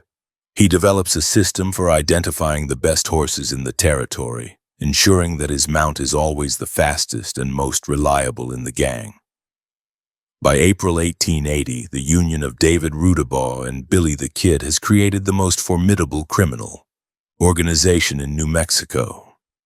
They operate with a level of audacity that shocks the local authorities, raiding ranches and stealing entire herds of cattle with impunity. David takes the lead in planning the logistics of these raids, using the skills he learned as a buffalo hunter and a train robber to ensure maximum efficiency. He insists on a strict protocol for the movement of the stolen stock, identifying the hidden canyons where the cattle can be rebranded and the markets where they can be sold without attracting attention. His presence in the gang adds a layer of professional criminality that makes them significantly more dangerous than a simple band of rustlers. The physical reality of the Pecos Valley in the spring is one of vibrant growth and sudden storms. The grass turns a lush green and the river swells with the runoff from the mountains, creating a landscape that is both beautiful and treacherous. David navigates this terrain with a practiced eye, knowing which crossings are safe and which canyons provide the best cover. He spends his nights sitting by the campfire listening to the kid tell stories of the Lincoln County War, but he rarely contributes his own history. He remains a man of few words, preferring to let his actions speak for him. The younger outlaws in the gang look to him with a mixture of fear and admiration, recognizing that he is the most experienced killer among them. The historical context of this period is one of a territory in transition, where the old ways of the frontier are being challenged by the encroachment of civilization. David and the kid represent the final gasp of the lawless West, men who refuse to adapt to the new order of fences and law courts. Their activities are a direct challenge to the authority of Governor Lew Wallace, who has issued a standing order for their capture. David views the governor's proclamations with a mixture of contempt and amusement, believing that the vastness of the territory will always provide him with a place to hide. He is a man who lives entirely in the present, ignoring the inevitable consequences of his actions in favor of the immediate rewards of the hunt. The brutality of the gang's methods becomes a defining feature of their reputation throughout New Mexico. They do not hesitate to use violence against any rancher or lawman who attempts to interfere with their operations. David personally participates in several shootouts during this period, his marksmanship and lack of hesitation resulting in multiple deaths. He views these killings not as crimes but as tactical necessities, the cost of doing business in a world that is trying to destroy him. The significance of his transition from a corrupt lawman to a member of the territory's most notorious outlaw gang is not lost on the people of the Southwest, who see him as a symbol of the ultimate corruption of the frontier. During the month of April, the gang focuses its efforts on the massive herds belonging to the cattle kings of the Panhandle and North Texas. They move across the border with ease, utilizing the unmapped stretches of the Llano Estacado to evade the Texas Rangers. David takes a lead role in these cross-border raids, his knowledge of the Texas landscape proving invaluable to the kid and his men. They drive thousands of head of cattle back into New Mexico, where they can be sold to the contractors who supply the various military posts and Indian agencies. The financial rewards of these activities are immense, allowing David to rebuild the hoard of gold he was forced to leave behind in Las Vegas. The physical presence of David Rudabaugh and the gang is a constant reminder of the high stakes involved in their lifestyle. He carries several revolvers tucked into his belt, and his Winchester rifle is never more than an arm's length away. His eyes are always moving, scanning the horizon for the slightest sign of trouble. He has developed a sense of situational awareness that borders on the supernatural, allowing him to anticipate an ambush before it occurs. This quality is what has kept him alive through years of constant conflict, and it is the reason why the kid relies on him so heavily. He is the anchor of the gang, the man who provides the tactical stability that allows them to survive in a hostile environment. As April 1880 draws to a close, the gang's notoriety has reached such a level that the federal government begins to take more aggressive action. Pat Garrett, a former buffalo hunter and acquaintance of the kid, is appointed as the sheriff of Lincoln County with the specific mandate to bring the gang to justice. David recognizes the threat that Garrett represents, as he is a man of similar background and temperament to himself. He knows that the coming months will be a test of skill and endurance, as the lawmen utilize the same tactics of tracking and ambush that the outlaws have perfected.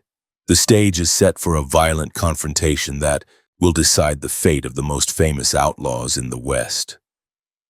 The final days of April are spent in a remote camp deep in the mountains, the air cool and crisp with the scent of pine. David sits by the fire, cleaning his weapons as he always does, the metallic sounds of the revolvers echoing in the stillness. He thinks of the jailer he killed in Las Vegas and the men he has shot on the cattle trails. He feels no remorse, only a sense of grim satisfaction that he is still alive and free. He knows that his name is a curse in the mouths of the law-abiding citizens of the territory, and he accepts the infamy as a mark of his success. He is Dirty Dave Rudabaugh, and he is ready for whatever blood the future holds.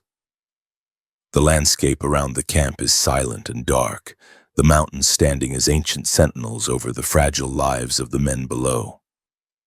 David looks toward the stars, his mind focused on the next raid and the next move. He has survived the corruption of Kansas, the violence of Leadville, and the betrayal of Las Vegas. He has reinvented himself once again, this time as the right-hand man to the most famous outlaw in history. The transition is complete, and the significance of his partnership with Billy the Kid will be etched into the records of the West forever. He is a predator who has found his true calling, and he will follow it to the very end. He reflects on the men he has known and the lives he has taken. Every action he has performed has been a step toward this moment, a steady progression of violence and acquisition. He views his life not as a series of events, but as a single, continuous struggle for dominance. He knows that the luck that has protected him for so long is a finite resource, and he intends to use every bit of it to ensure his survival. He is a man who has looked into the heart of the wilderness and found a reflection of his own cold soul. The first light of May 1880 begins to show in the east, casting a pale glow over the rugged terrain. David stands up and stretches, his body ready for another day of movement and danger. He checks his weapons one last time, ensuring that every chamber is loaded and every firing pin is clean. He saddles his horse with a quick efficiency, his movements silent and purposeful. He is ready to leave the safety of the mountains and re-enter the world of the hunt. He knows that Pat Garrett and the lawmen are searching for him, but he does not fear them. He is Dirty Dave, the man who even hardened killers fear, and he is just beginning to show the world why. The ride out of the mountains is a solitary affair, as the other members of the gang are already moving toward their designated positions for the next raid. David moves through the early morning light like a ghost, a silent predator in a world that is just beginning to wake up. He feels a sense of exhilaration as he looks toward the horizon, knowing that the possibilities for violence and profit are endless. He is a man who has found his purpose in the chaos of the frontier, and he will pursue it with a cold heart and a steady hand. The story of David Rudabaugh is far from over. It is merely entering its most violent and significant phase. May 1880 begins with the arrival of high-altitude heat in the Pecos Valley, turning the once green riverbanks into a scorched landscape of cracked mud and brittle salt cedar. David Rudabaugh deepens his involvement with the group of outlaws operating out of the Fort Sumner area, finding that his specific experience with high-stakes robbery provides a necessary edge to their cattle-rustling activities. He spends his days riding through the jagged arroyos and limestone canyons that define the borders of the massive cattle ranches, identifying the specific herds that are furthest from the reach of the ranch hands. The physical environment is one of extreme dehydration, requiring him to memorize the location of every hidden seep and alkaline waterhole within a 100-mile radius. He maintains a posture of constant readiness, his hands never straying far from the heavy revolvers tucked into his grease-stained belt.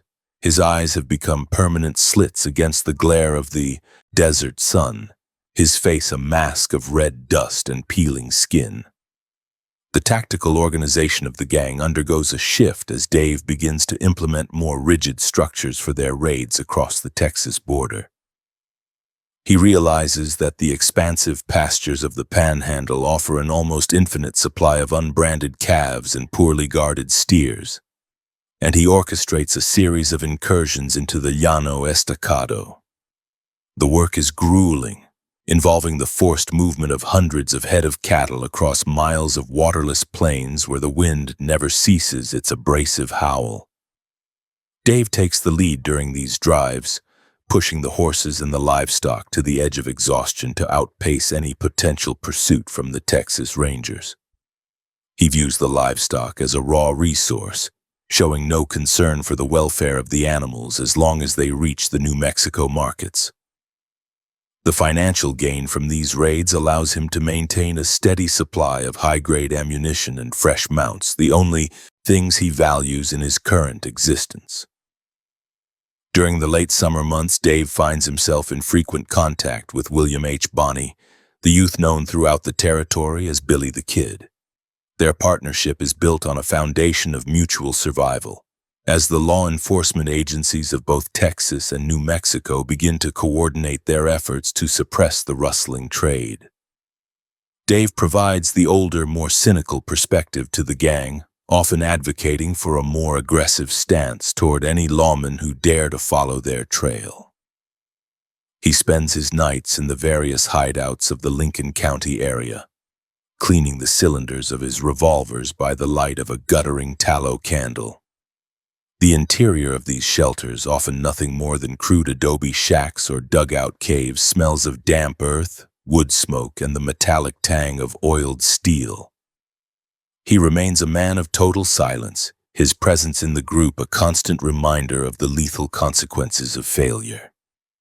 In November 1880, the social and political climate of the territory shifts dramatically with the election of Pat Garrett as the sheriff of Lincoln County.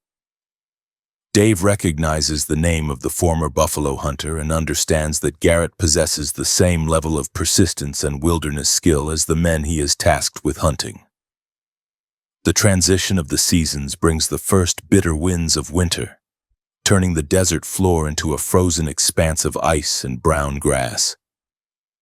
Dave adjusts his gear for the cold, layering his clothing with stolen wool blankets and heavy leather coats that have seen years of hard use. He moves the gang into the more remote canyons near the White Oaks district, hoping that the worsening weather will discourage the lawmen from launching a winter campaign.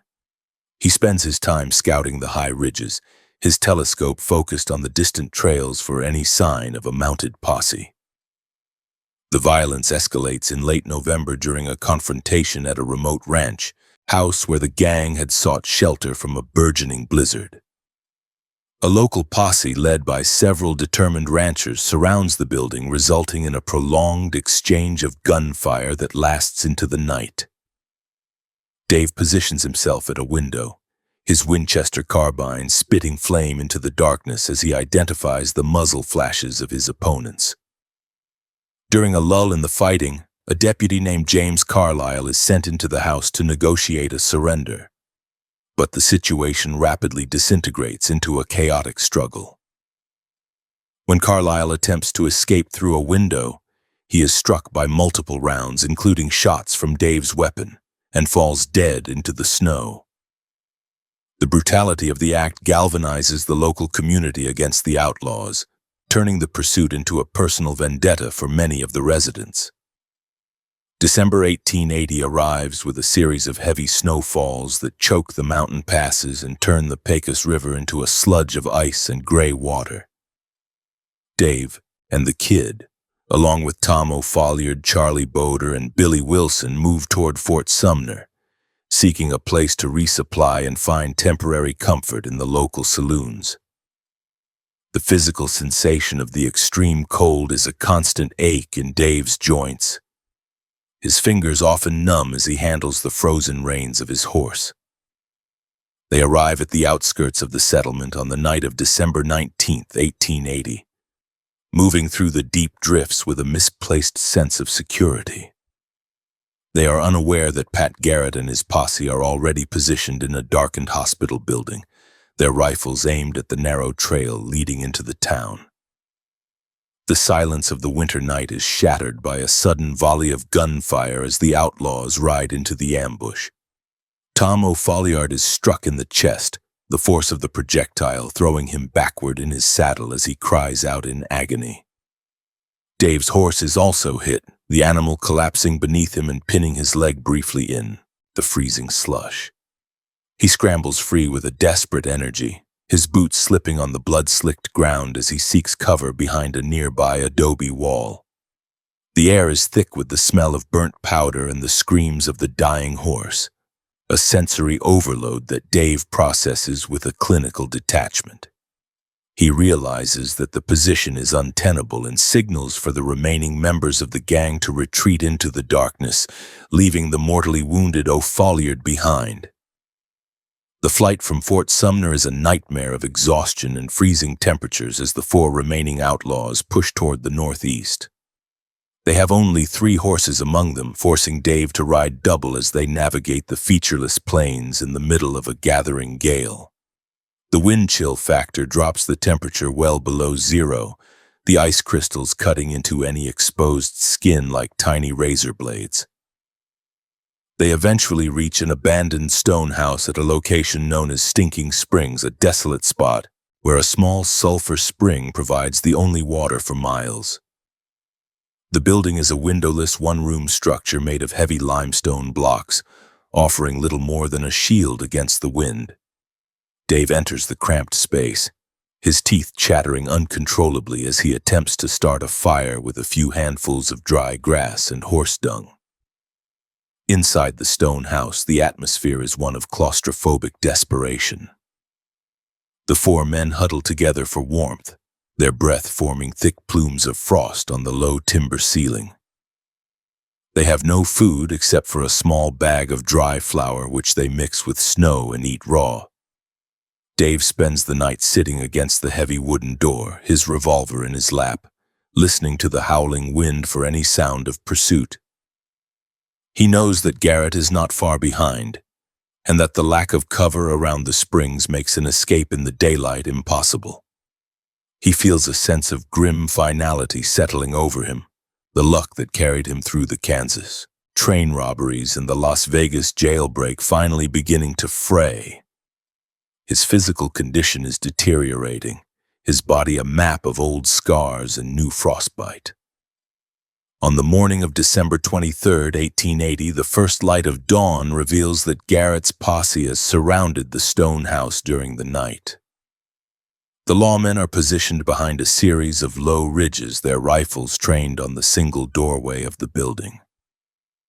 Dave watches through a narrow chink in the stonework, noting the movement of the horses tethered in the distance.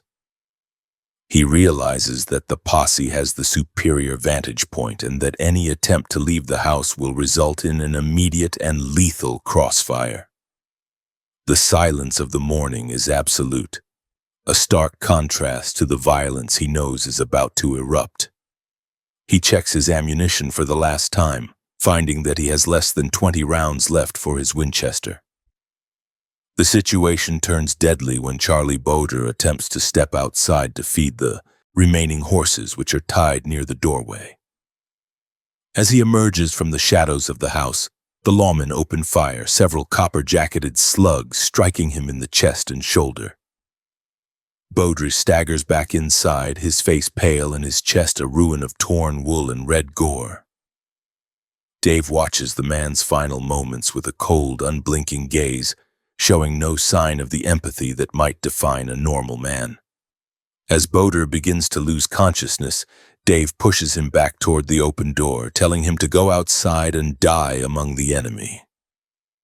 The brutality of the act is a testament to Dave's hardening soul, a move designed to use the dying man as a momentary distraction for the lawman. The siege continues throughout the day, with the posse maintaining a steady pressure on the outlaws. Garrett uses his rifle to shoot the tethers of the horses tied outside, causing the animals to block the doorway and further trap the men inside. Dave and the kid attempt to pull one of the carcasses into the house to use as a breastwork, their hands becoming slick with the cooling blood of the animal. The smell of the dead horse combined with the stench of the sulfur spring and the unwashed bodies of the men creates an environment of pervasive rot. Dave feels the onset of a profound thirst, the frozen spring just a few yards away, yet completely inaccessible under the fire of the lawman.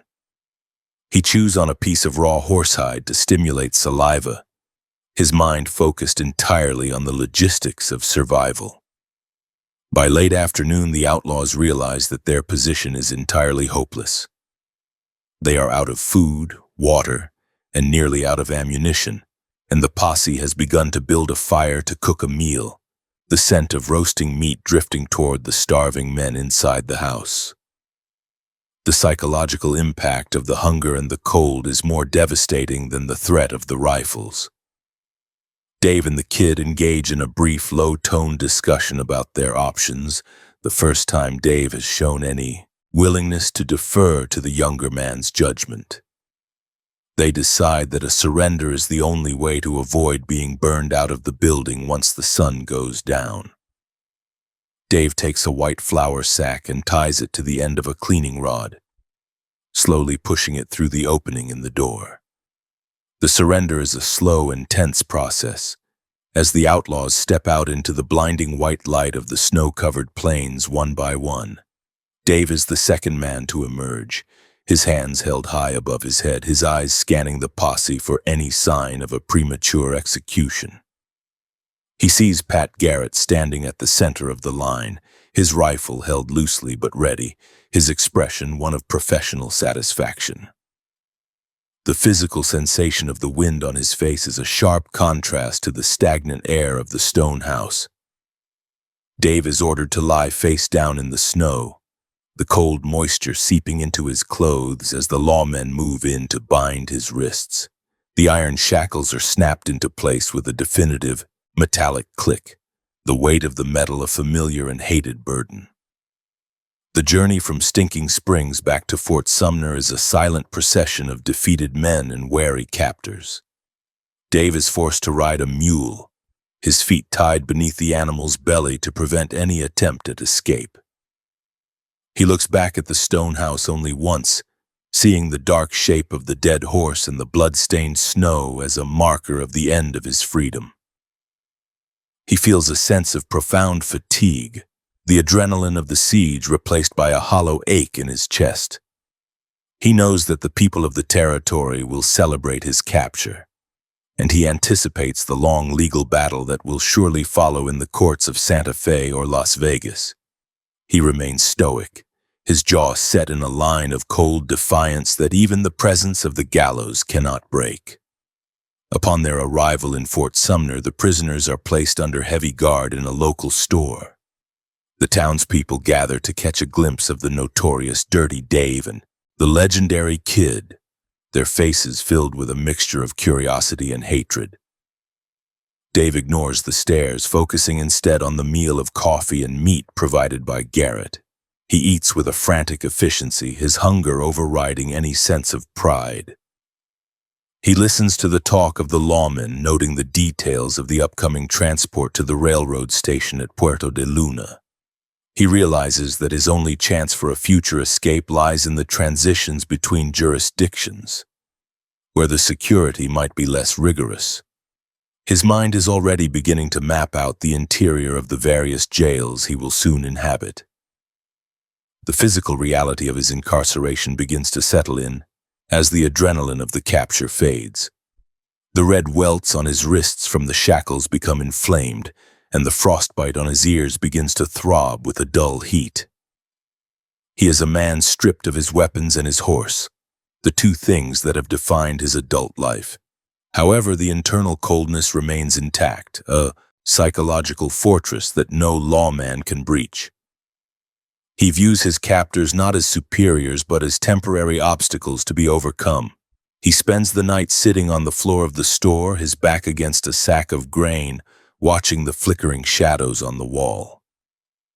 The significance of his capture at Stinking Springs is a turning point in the history of the Lincoln County Outlaws, marking the collapse of the most formidable gang in the Southwest.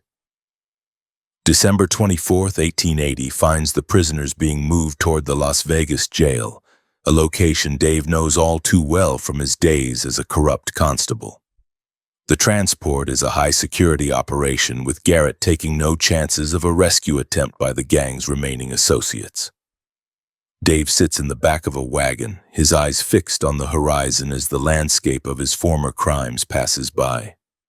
He sees the mesas and the canyons where he once rode free, now just distant shapes in the winter haze. The irony of returning to Las Vegas in chains is not lost on him, yet he feels no remorse for the murder of the jailer Antonio Lino. He only regrets the tactical errors that led to his current situation. The arrival in Las Vegas is met with a near riot as a mob of angry citizens gathers at the train station, demanding that Dave be turned over to them for an immediate lynching. The memory of the murdered jailer is fresh in their minds, and the sight of the man responsible triggers a wave of visceral rage. Dave watches the crowd from the window of the train car, his expression one of bored indifference. He sees the ropes and the torches, the physical manifestations of the town's desire for vengeance. Pat Garrett and his deputies are forced to draw their weapons to keep the mob at bay, a scene of high-stakes tension that lasts for several hours. Dave finds a grim amusement in the fact that the very law he defied is now the only thing protecting him from the people he terrorized. The prisoners are eventually moved to the safety of the Santa Fe jail, a more secure facility where the influence of the Las Vegas mob is less direct. Dave is placed in a cell with the kid, the two men sharing a space that is little more than a stone box with a dirt floor. The atmosphere is one of waiting, as the territorial government prepares the various indictments for murder and robbery. Dave spends his days pacing the narrow confines of the cell, his movements like those of a caged predator.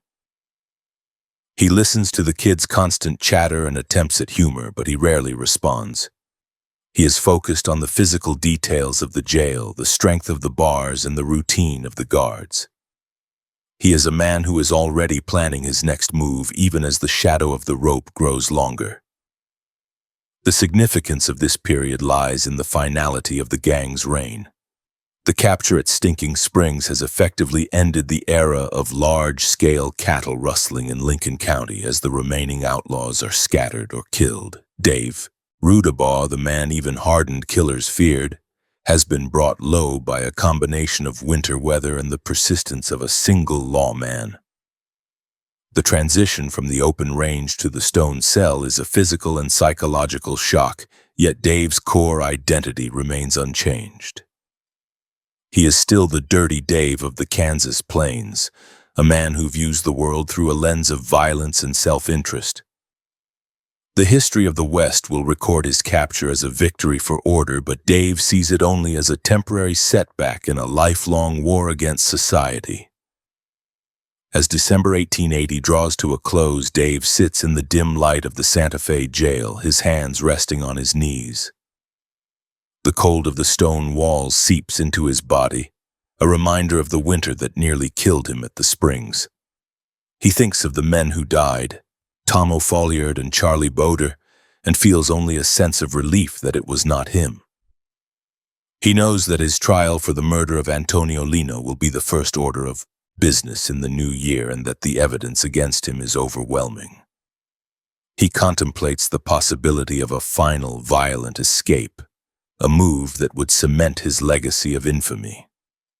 The year ends with the most dangerous outlaw in the territory behind bars, but the spirit of David Rudabaugh remains as lethal and unpredictable as ever.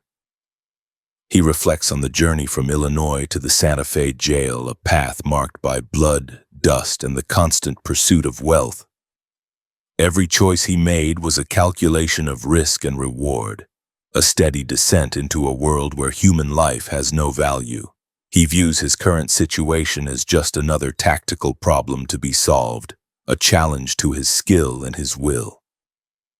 He knows that the world is watching him, and he intends to give them a show they will never forget. The legend of Dirty Dave is being written in the court records and the newspaper headlines, a narrative of brutality and survival that will endure long after he is gone.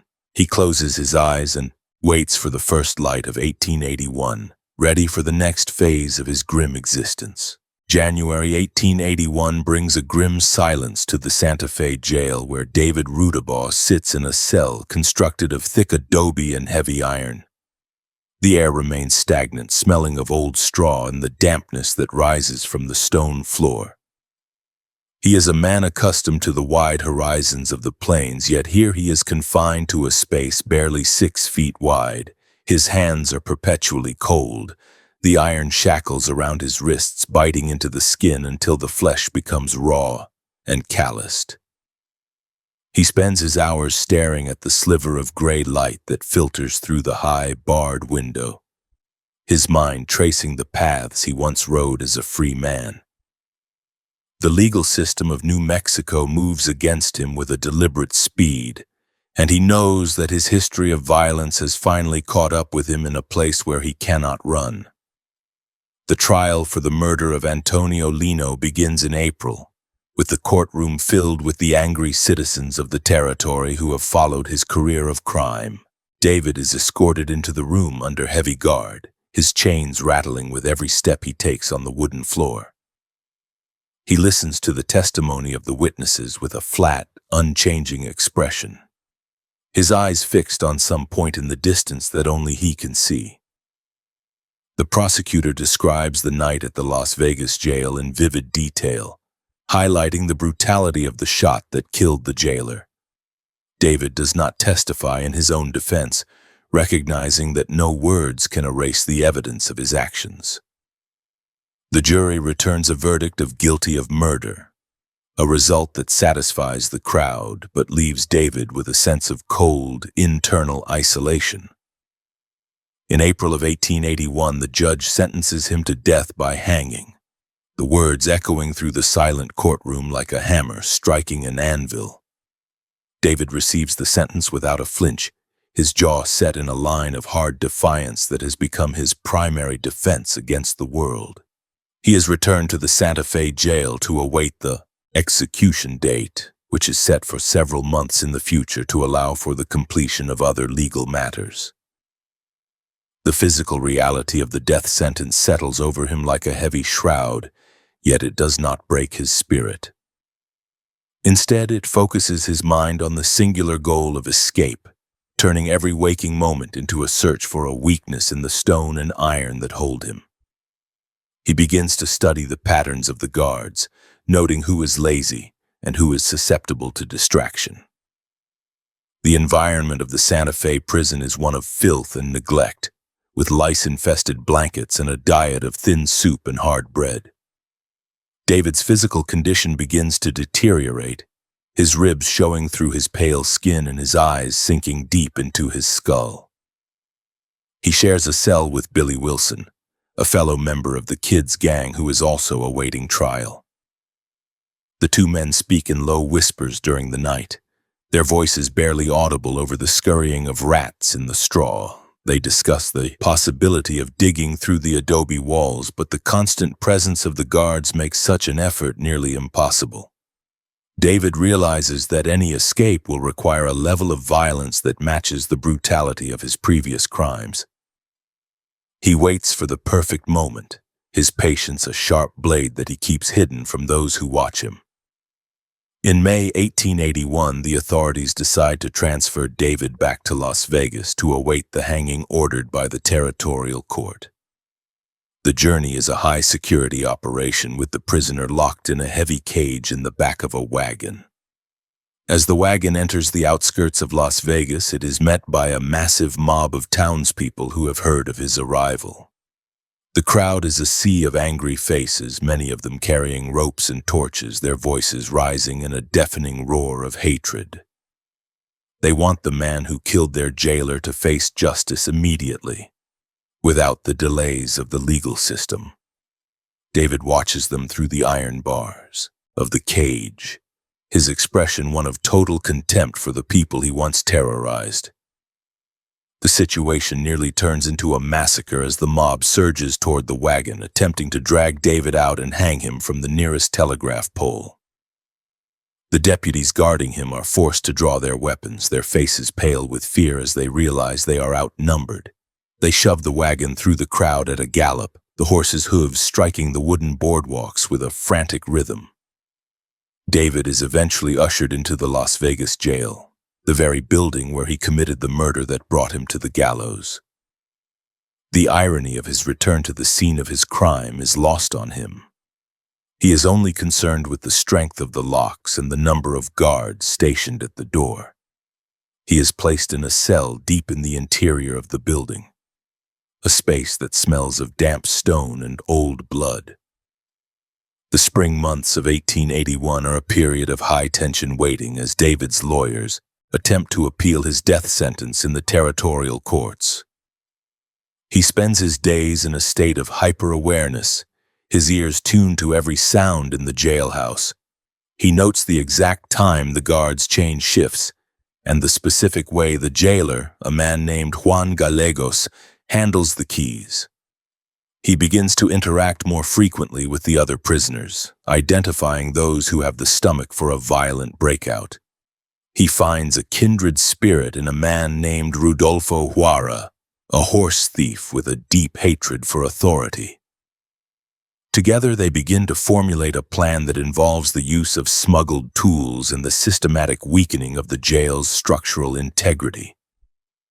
The physical labor of the escape attempt is a slow and grueling process that takes place in the dead of night. Using a piece of iron pipe, they manage to pry from a discarded bed frame. They begin to scrape away the mortar between the heavy stone blocks of their cell. The sound of the scraping is masked by the wind that howls through the narrow windows of the jail, a constant and lonely noise that David has come to associate with his confinement. They hide the debris under their straw mattresses, their hands bleeding and blistered from the effort. David feels a sense of grim satisfaction with every inch of progress they make, his internal coldness fueled by the hope of freedom. He knows that if they are caught, the mob waiting outside will ensure they never reach the gallows alive. Summer 1881 arrives with a heat that turns the jail into a stifling kiln of sweat and stagnant air. The lack of ventilation makes every breath a struggle, yet David continues his work on the stone wall with a relentless energy. In July, he hears the news of the death of Billy the Kid, who was shot by Pat Garrett at Fort Sumner. The information reaches him through a whispered conversation between two guards, and he receives it with a characteristic lack of emotion. He realizes that he is now one of the last prominent members of the Lincoln County Outlaws still alive, a fact that only increases the pressure on the authorities to see him dead. The death of the kid serves as a reminder that his own time is limited and that the escape must happen soon. The legal delays continue into the autumn, with the Territorial Supreme Court upholding his murder conviction but delaying the execution date once again. The sentiment in Las Vegas remains murderous, with the local newspapers calling for his immediate hanging to satisfy the demands of the community. David watches the guards become more relaxed as the months pass, their vigilance eroded by the routine of the jailhouse. He and Huara have successfully loosened several large stones in the base of the wall, creating a hole that is large enough for a man to crawl through. They wait for a night when the weather is poor and the guard is minimal, their preparations complete and their resolve hardened like the stone that surrounds them. September and October pass in a blur of boredom and anticipation, the physical environment of the jail becoming increasingly intolerable. David's health is a shadow of what it was during his days on the Buffalo Range, his body gaunt and his hair turning gray at the temples. He maintains his strength through a series of isometric exercises he performs in the privacy of his cell, keeping his muscles ready for the exertion of the climb. He spends hours studying the layout of the back alleys of Las Vegas from his window, identifying the best route to the local livery stable where he intends to steal a horse. He knows the location of every watchman and every street lamp, his mind a detailed map of the town he once controlled. By November 1881, the hole in the wall is nearly through to the exterior of the building, hidden only by a thin layer of plaster and a heavy wooden chest. David and his companions have also managed to acquire a small amount of grease, which they intend to use on their bodies to help them slide through the narrow opening. The atmosphere in the jail is thick with the smell of unwashed bodies and the lingering scent of wood smoke from the stoves in the guards' room. David feels a surge of predatory excitement as the date they have chosen for the escape approaches. He is a wolf in a cage, and the bars are finally beginning to give way to his persistence. December 3rd, 1881 is a night of bitter cold and driving sleet, the perfect conditions for a daring escape. The wind rattles the windows of the jailhouse, providing a natural cover for the noise of the final breakthrough. David and Huara wait until midnight, the time when the night jailer is most likely to be dozing in his chair. They move the wooden chest and begin to pull the loosened stones from the wall, the heavy blocks hitting the floor with a muffled thud. The hole is narrow and jagged, the edges of the stone cutting into David's skin as he forces his way through. He ignores the pain, his focus entirely on the cold air that greets him on the other side of the wall. As he emerges into the alleyway, the freezing sleet hits his face with a sharp intensity that feels like a blessing. He is followed by Huara and 3 other prisoners, their movements silent and frantic in the darkness. They move through the shadows of the adobe buildings, avoiding the main streets where the kerosene lamps cast a flickering yellow light. David leads them toward the livery stable, his boots splashing through the icy puddles that have formed in the dirt. He finds the stable door unlocked and slips inside, the smell of hay and animal heat a welcome contrast to the stench of the jail. He quickly selects a strong, deep-chested horse and saddles it with a practiced efficiency, his hands steady despite the adrenaline that courses through his veins. The escape is not without a violent confrontation as they are intercepted by a stable hand who has been sleeping in the loft. The man attempts to cry out, but David is on him in a second, striking him across the face with the heavy barrel of a revolver he found in the stable's office. The man falls back into the straw, his jaw shattered and his consciousness gone. David does not hesitate. He mounts his horse and signals for the others to do the same. They ride out of the stable and through the back streets of Las Vegas, the sounds of the horses' hooves muffled by the soft mud. They reach the edge of town and head south toward the high desert, the lights of the jailhouse fading behind them in the storm. The ride south is a desperate flight through a landscape of frozen arroyos and windswept mesas. David pushes his horse to the limit of its endurance, knowing that the alarm will be raised as soon as the morning shift arrives at the jail. He feels the weight of the iron shackles still on his right wrist, a reminder of the life he has just left behind. He finds a small rock outcropping and uses a heavy stone to smash the chain, the metallic ringing of the blows echoing in the silence of the desert. He is free, but he is a hunted man once again, with the entire territory of New Mexico and the state of Kansas seeking his head. He looks toward the southern horizon, where the mountains of Old Mexico offer a final hope of sanctuary. The physical exhaustion of the escape begins to settle in as the sun rises over the plains, revealing a world of white frost and gray sky. David and his companions have covered nearly 50 miles during the night, putting a significant distance between themselves and the Las Vegas mob. They stop at a small, isolated sheep camp to find food and rest, David taking the lead in securing the area. He treats the shepherds with a cold indifference, taking their supplies and their best blankets before moving on. He knows that every minute he stays in one place is a minute closer to his capture. He remains on high alert, his eyes scanning the horizon for the dust clouds of a pursuing posse. The transition from a condemned prisoner to a fugitive is a psychological shift that David handles with a chilling ease. He has lived his entire adult life on the run, and the familiar patterns of evasion and survival return to him like an old habit. He begins to distance himself from the other escapees, recognizing that a smaller group is harder to track. He eventually parts ways with Juara, heading toward the rugged country of the Sierra Madres. He carries only his weapons and a small bag of rations, his body lean and efficient as he navigates the difficult terrain.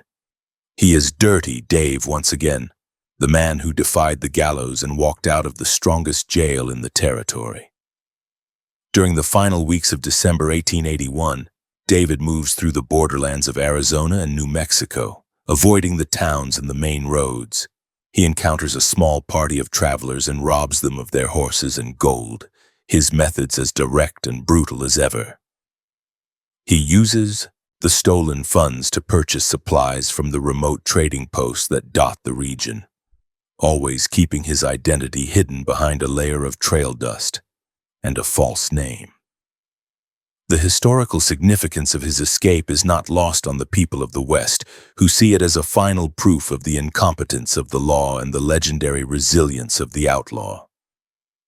His name returns to the headlines, a ghost that continues to haunt the imagination of the frontier. The environment of the borderlands is one of extreme contrast, with blazing sun during the day and freezing temperatures at night. David sleeps under the stars, his horse tethered nearby, his hand always resting on the butt of his revolver. He has become a creature of the wilderness, a man who belongs to the wind and the dust. He looks back on the year 1881 as a series of narrow escapes and violent confrontations, a testament to his own skill and luck. He has survived the jailer's bullet, the lynch mob's rope, and the judge's sentence. He is still alive, still armed, and still dangerous, a predator who refuses to be tamed. As the year draws to a close, David reaches the foothills of the mountains that lead into Old Mexico. The landscape is a jagged expanse of red rock and dark pine, a place where a man can disappear for a lifetime. He feels a sense of grim triumph as he looks toward the south, knowing that he has beaten the odds once again.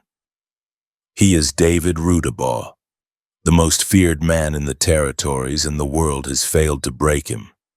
He knows that his trail is cold and that the lawmen who sought him are far behind. He is ready for the next phase of his life, a life that will be defined by the same violence and greed that have always guided him. The final night of 1881 is spent in a high mountain pass, the stars shining with a cold, brilliant light. David sits by a small fire, the orange flames casting long shadows against the stone. He is cleaning his revolvers, the familiar, metallic clicks a soothing sound in the stillness of the night. He thinks of the men he has killed and the wealth he has taken, feeling no remorse or regret. He is a man who has made his own way in a world that tried to destroy him, and he is satisfied with the result. The legend of Dirty Dave is far from over. It is simply moving across the border into a new and more lawless land. He reflects on the significance of his escape from the Las Vegas jail, an act that has made him a hero to the criminal element and a nightmare to the law-abiding citizens. He has proven that no wall is thick enough and no chain is strong enough to hold him. He has humiliated the legal system of New Mexico and defied the power of the mob. He is a man who stands outside the boundaries of civilization, a predator who thrives in the chaos of the frontier. The blood of Antonio Lino has been avenged by the mob in their minds, but the man who pulled the trigger is still free, a fact that will haunt the town for years to come. The first rays of the sun in 1882 find him on the move, heading down into the valleys of Chihuahua. He carries the weight of his history with him, a heavy burden of crime and infamy that he wears like a badge of honor. He knows that his name will be spoken in the cantinas and the ranch houses of Mexico, a name that inspires fear and respect. He is ready to join the mercenary bands and the cattle thieves who operate in the Sierra Madres, his skills as a marksman and a strategist in high demand. The era of David Rudabaugh is entering its final, most violent phase, and the world is not prepared for the brutality that is to come. He spends the last few hours of the year 1881 planning his route through the Mexican interior. He knows the locations of the rural outposts and the areas where the rurales are most active. He is meticulous in his planning, leaving nothing to chance as he moves into a foreign land. He is a professional of violence, and he intends to thrive in the chaos of the Mexican frontier. The metallic sound of his weapons being checked is the only noise in the canyon, a rhythmic and purposeful sound that signals his readiness for the challenges ahead. He is Dirty Dave, and the hunt is about to begin again. January of 1882 marks the moment David Rudabaugh crosses the Rio Grande into the Mexican state of Chihuahua, leaving the jurisdiction of the United States behind him for the final time. The physical transition involves moving from the high, cold plains of New Mexico into a landscape defined by jagged volcanic peaks and vast sun-baked basins where the heat remains trapped in the earth long after dusk. He rides a stolen bay horse, its coat caked in a mixture of salt and river mud, carrying only his heavy revolvers and a Winchester carbine with a stock scarred by years of hard use. The environment is one of extreme aridity, where the vegetation consists primarily of thorny ocotillo, creosote bush, and the lethal blades of the century plant.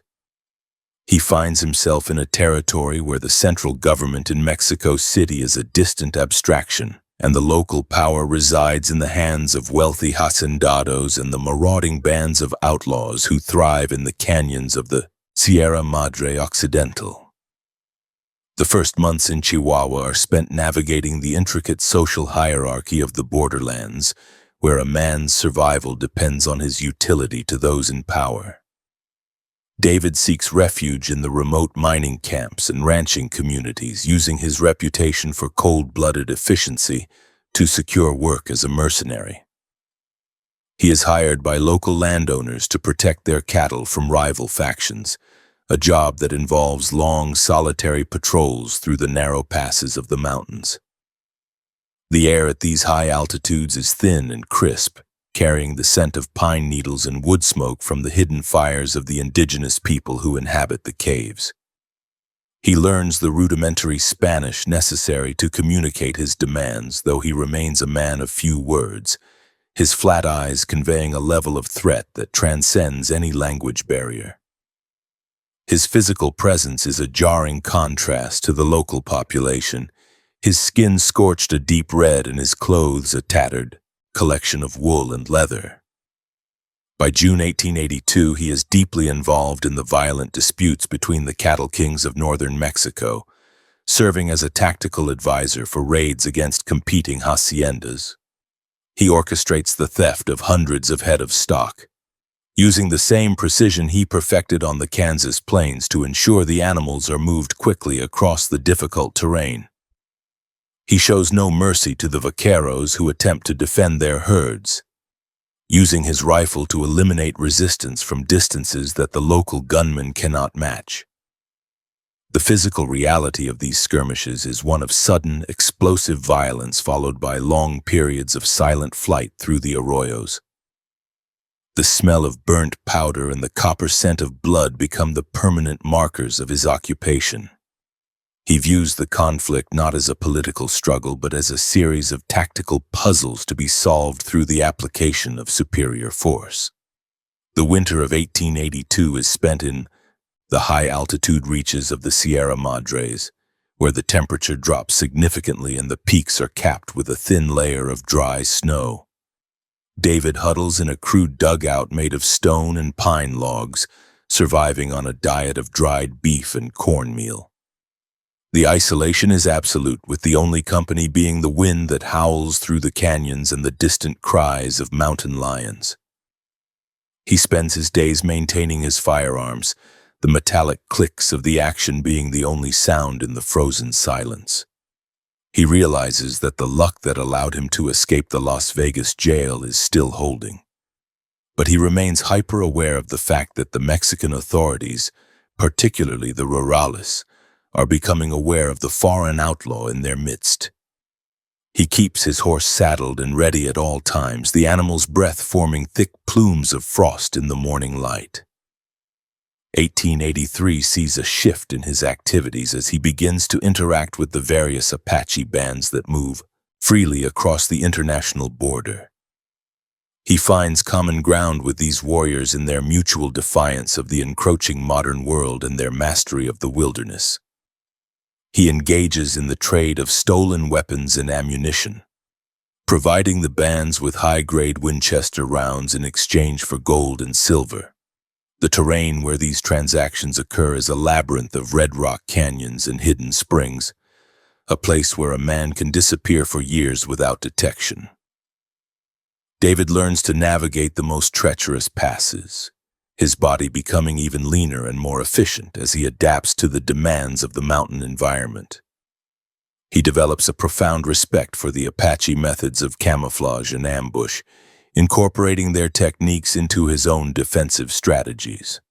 The physical toll of this lifestyle is evident in his appearance, with his hair turning a premature gray and his hands becoming a map of deep scars and sunspots. He suffers from a persistent cough brought on by the inhalation of alkali dust and the smoke from his campfires. Yet he refuses to seek the comforts of the larger towns. He views the settlements like Chihuahua City or Parral with suspicion, seeing them as traps where the law can easily corner a man. He prefers the anonymity of the wilderness, where the only rules are those of physics and the speed of a draw. He develops a habit of sleeping with a knife in his hand, his mind never fully disengaging from the predatory alertness that has kept him alive. The Dirty Dave persona has reached its final evolution, a creature of the waste who has shed the last vestiges of his Illinois upbringing. In March 1884, a confrontation with a detachment of rurales near the village of Casas Grandes proves the lethal nature of his current existence. The federal police, mounted on sturdy mountain ponies, attempt to intercept his pack train as it moves through a narrow ravine. David positions himself behind a limestone boulder, his Winchester carbine spitting a steady stream of projectiles into the approaching line. He targets the officers first, recognizing that the group will likely disperse once their leadership is neutralized. The sounds of the battle are a chaotic mixture of shouting men, the sharp cracks of the rifles, and the screams of horses.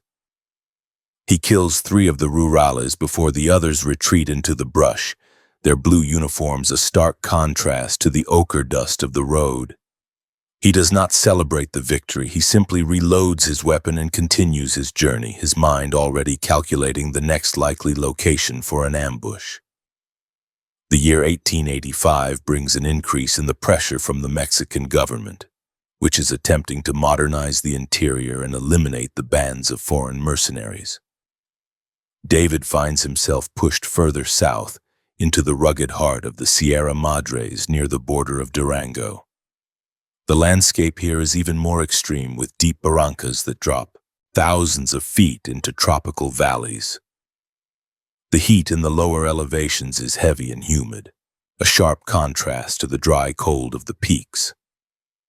He contracts a fever that leaves him delirious for weeks, sheltered in the hut of a sympathetic goat herder who views the American outlaw as a curiosity rather than a threat. During his recovery, he spends hours staring at the play of light on the adobe walls, his mind a void of memory and regret.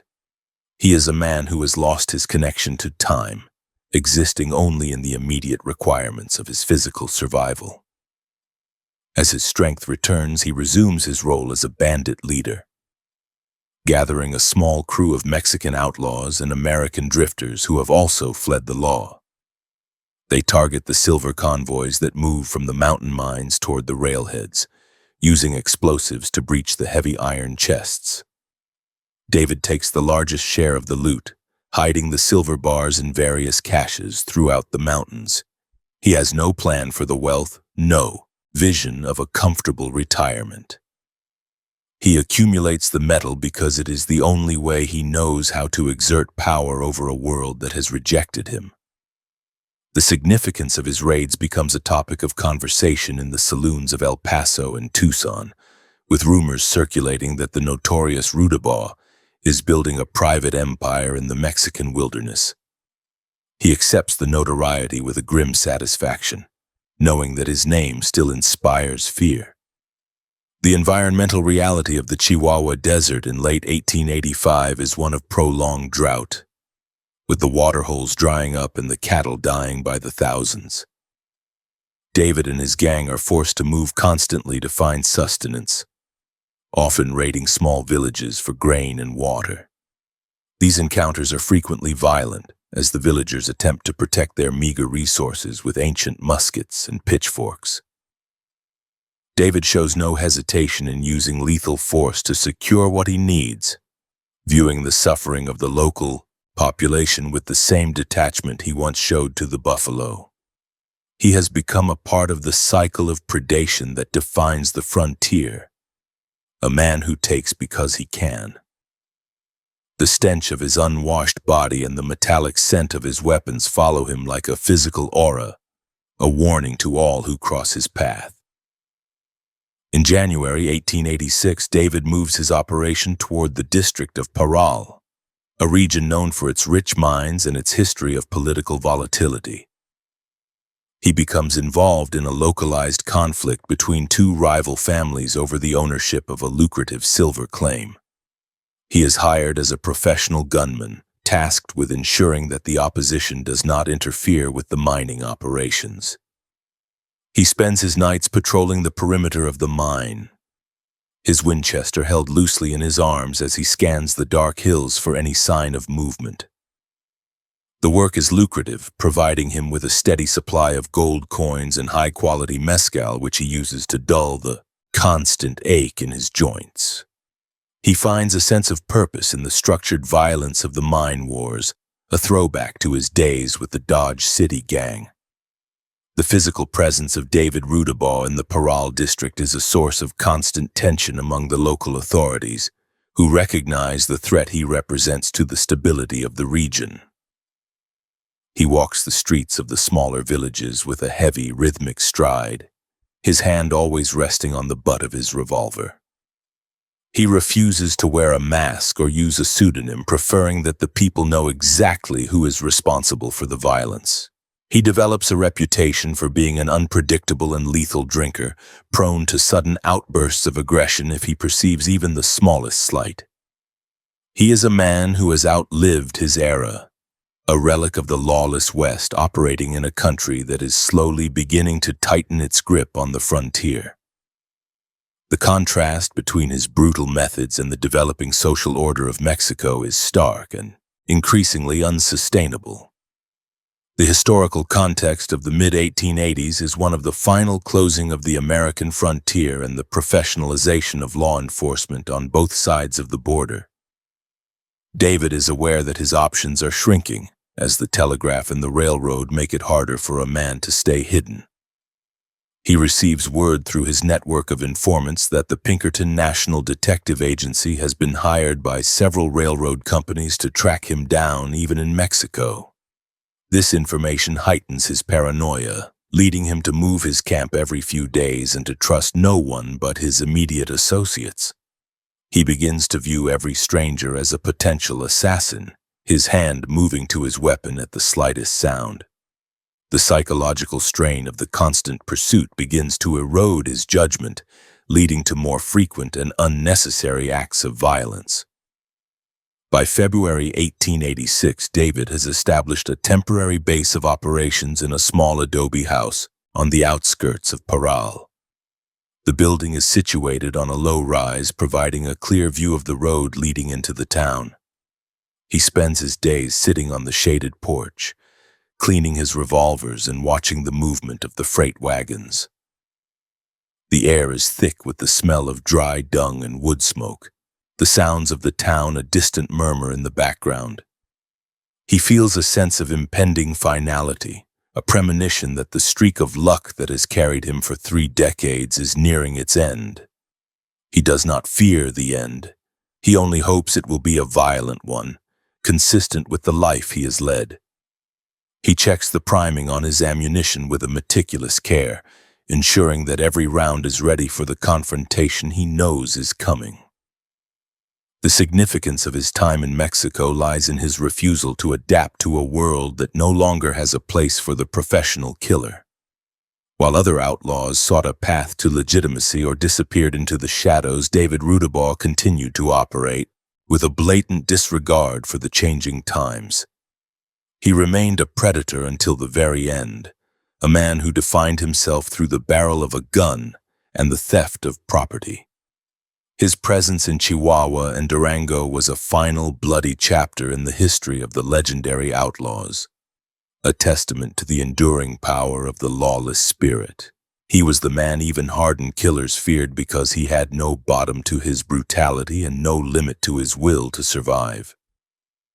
The stage is set for the horrific events in Parral that will seal his legacy in the most grisly fashion imaginable. The final days of this period find him in a state of grim anticipation, his movements calculated and his mind focused on the immediate tactical environment. He has mapped out the streets of Parral and the escape routes into the surrounding mountains, identifying the best locations for a final stand. He is Dirty Dave, the man who defied the United States government and the territorial law of New Mexico, and he is ready to face the consequences of his actions. He looks toward the horizon where the sun is setting over the Sierra Madres, casting a blood-red light over the landscape. He is a man who belongs to the darkness and the dust, and he is prepared to meet the fate he has earned through years of blood and violence. The transition from a fugitive to a legend of infamy is nearly complete. The sensory details of his final days in February 1886 come into sharp focus. The heat of the afternoon is heavy on his shoulders, the sweat dripping from his matted hair onto the collar of his grease-stained shirt. He feels the cold weight of the revolvers against his hips, a familiar and comforting presence. He watches a hawk circling in the thermal currents above the canyon, a silent predator in a world of prey. He is David Rudabaugh, and he has outrun the law, the mob, and the gallows. He knows that his name will be remembered for the lives he took and the wealth he stole, a narrative of pure, unadulterated violence that will endure for generations. He stands up and walks into the shadows of the adobe house, ready for the end. February 18, 1886 begins with a dry, heavy heat that settles over the mining town of Parral, Chihuahua. David Rudabaugh wakes in a small, windowless room, the air thick with the smell of stale mezcal and the dust of the Sierra Madres. He dresses with his usual mechanical efficiency, checking the cylinders of his revolvers and ensuring his knife is seated deep in its sheath. He steps out into the sunlight, his eyes narrowing against the glare that reflects off the whitewashed adobe walls. The town is already alive with the sounds of burros, the clatter of ore wagons, and the rhythmic striking of hammers from the nearby mines. He walks toward the center of the settlement, his heavy boots kicking up plumes of fine gray dust that settle on his unwashed leather trousers. He feels the weight of his weapons as a comforting presence against his hips. He enters the cantina known as the Cantina, a low-slung building where the interior is cool and dark. The smell of spilled beer and cheap tobacco smoke hangs in the stagnant air. He finds a table in the corner, a position that allows him to watch both the front door and the narrow hallway leading to the back rooms. His physical appearance is a testament to years of flight and violence, his hair matted with grime and his skin leathered by the desert sun. He orders a bottle of mezcal and a glass, though he drinks directly from the bottle, his eyes never staying fixed on one point for long. The local patrons give him a wide berth, recognizing the predatory stillness that surrounds the American. He is a man who has outlived his contemporaries, a relic of a lawless era that is rapidly vanishing. As the morning progresses, a group of local miners and ranch hands begins a game of Monte at a nearby table. Dave watches the movement of the cards with a clinical interest, his mind calculating the flow of money in the room. He joins the game after an hour, placing several gold coins on the scarred wooden surface. His presence at the table changes the atmosphere, the boisterous talk of the locals fading into a tense silence. He wins several hands in a row, his hands moving with a steady precision that suggests years of practice in the gambling dens of Kansas and New Mexico. The pile of coins in front of him grows, and with it, the resentment of the men who are losing their hard-earned wages to the unwashed stranger. The tension reaches a boiling point when a dispute arises over a specific bet placed by a miner named a Mexican miner. The man accuses Dave of shifting his coins after the cards were dealt, a move that would be a grave insult in any territory. Dave does not respond with words. He simply stares at the man with a flat, cold gaze that has unnerved lawmen and killers alike. The physical environment of the cantina seems to shrink as the other patrons move away from the table, sensing the impending violence. The air is thick with the scent of unwashed bodies and the sharp tang of cheap liquor. Dave keeps his right hand beneath the edge of the table, his fingers resting on the grip of his Colt revolver. He has no intention of backing down or offering an apology. A Mexican miner reaches for a knife tucked into his waistband, his movements fueled by a mixture of pride and alcohol. Before the blade can clear the leather, Dave draws his weapon and fires a single shot into the man's chest. The report of the revolver is deafening in the confined space, the sound echoing off the adobe walls. The miner is thrown backward by the force of the copper-jacketed slug, his body crashing into a stack of wooden crates. Blood begins to pool on the dirt floor, a dark and viscous liquid that spreads quickly in the dust. Dave stands up, his eyes scanning the room for any other threats, his second revolver appearing in his left hand as if by magic. The screams of the onlookers fill the air as they scramble for the exits. The room erupts into chaos as Dave moves toward the front door, intent on making his escape before the local authorities can arrive. However, he finds that the heavy timber doors have been barred from the outside by the townspeople who witnessed the shooting through the windows. He turns toward the back of the building, his boots crunching on the glass from a broken lamp. A second man, a friend of Gallegos, attempts to block his path with a heavy iron fire poker. Dave fires again, the projectile striking the man in the throat and severing the carotid artery. The spray of blood coats the nearby wall in a grotesque pattern of red. Dave ignores the dying man and continues his frantic search for a way out, his pulse hammering in his neck. He reaches the back exit, but it is blocked by several heavy barrels of flour and salt that have been wedged against the frame.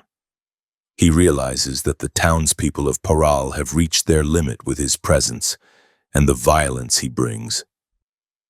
The sound of shouting begins to rise from the street, a mixture of Spanish curses and the clatter of horses' hooves. He is trapped in a building of his own making, a cage of stone and dirt that offers no easy exit. He retreats to the center of the room, his breath coming in ragged gasps as he prepares for the final confrontation. He reloads his revolvers with a steady hand, the metallic clicks of the cylinders the only sound in the sudden silence of the cantina.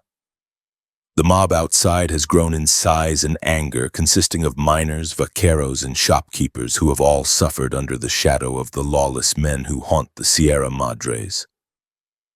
They are armed with old rifles, pitchforks, and heavy stones, their intention clear in the rhythmic chanting of their voices. They begin to fire through the shutters of the cantina, the bullets splintering the wood and whistling through the air. Dave dives for cover behind the heavy bar, the smell of sawdust and old beer filling his nostrils. He returns fire through the gaps in the shutters, his marksmanship still lethal even in the dim light.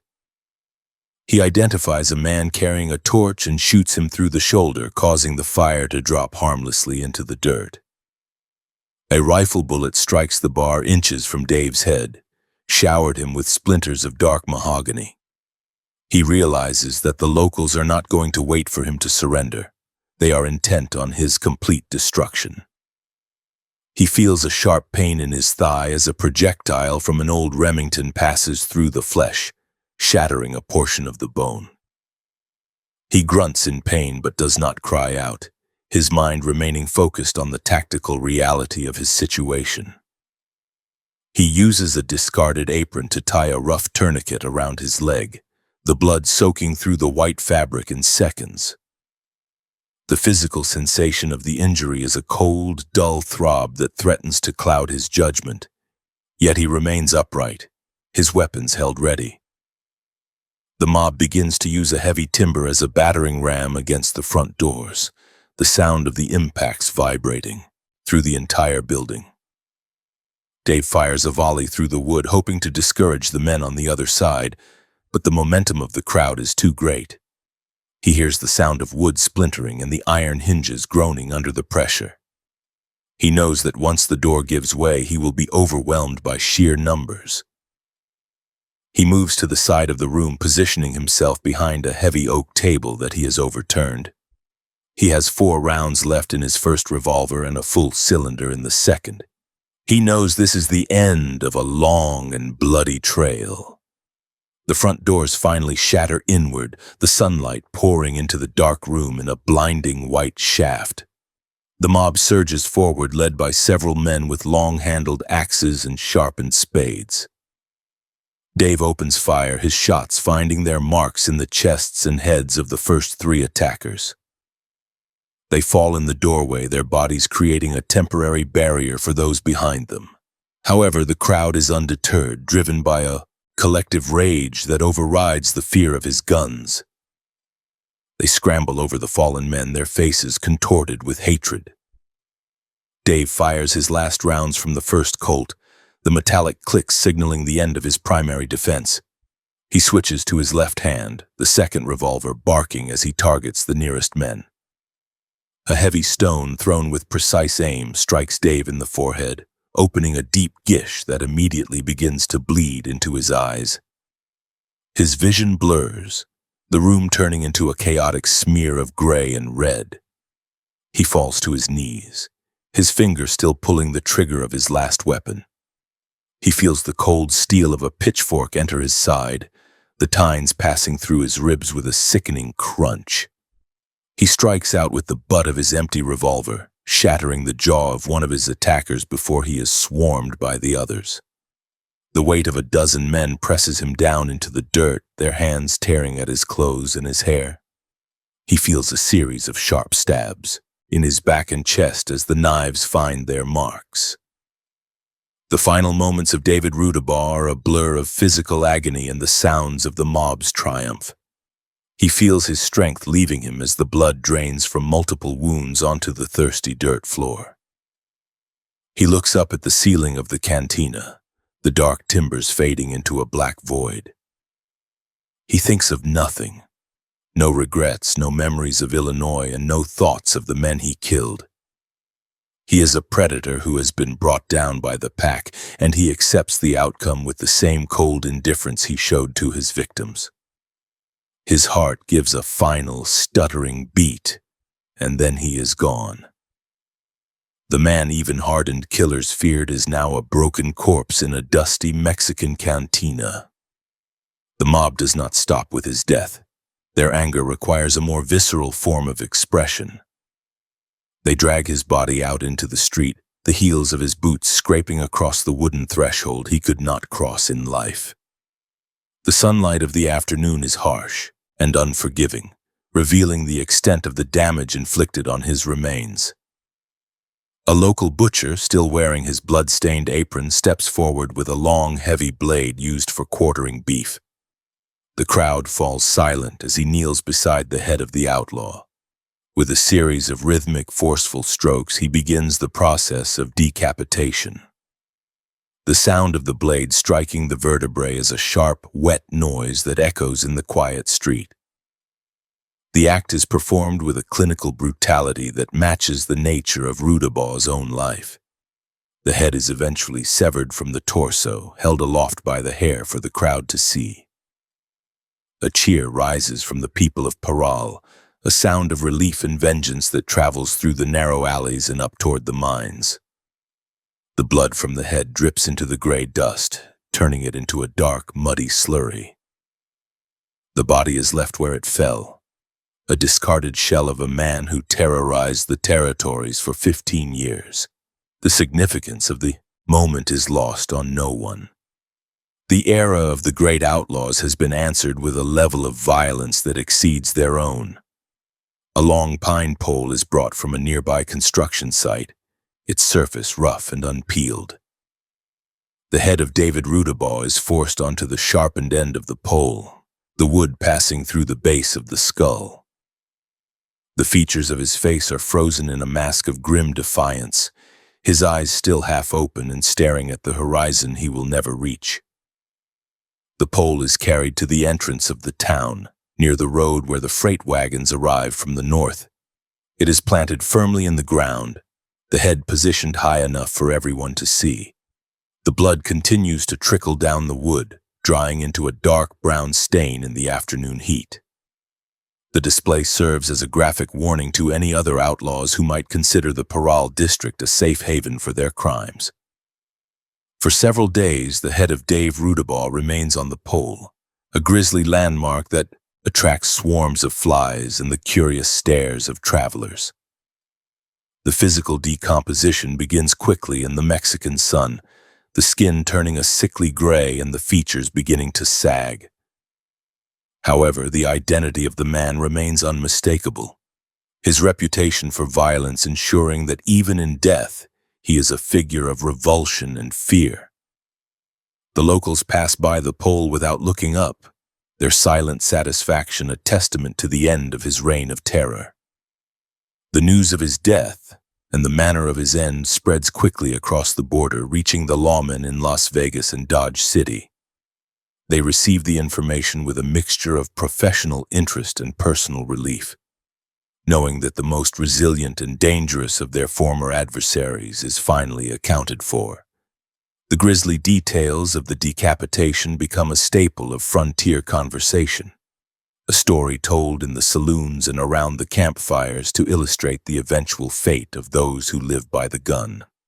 Rudabaugh becomes a cautionary tale, a man whose skills as a marksman and a strategist could not save him from the collective wrath of a community he chose to exploit.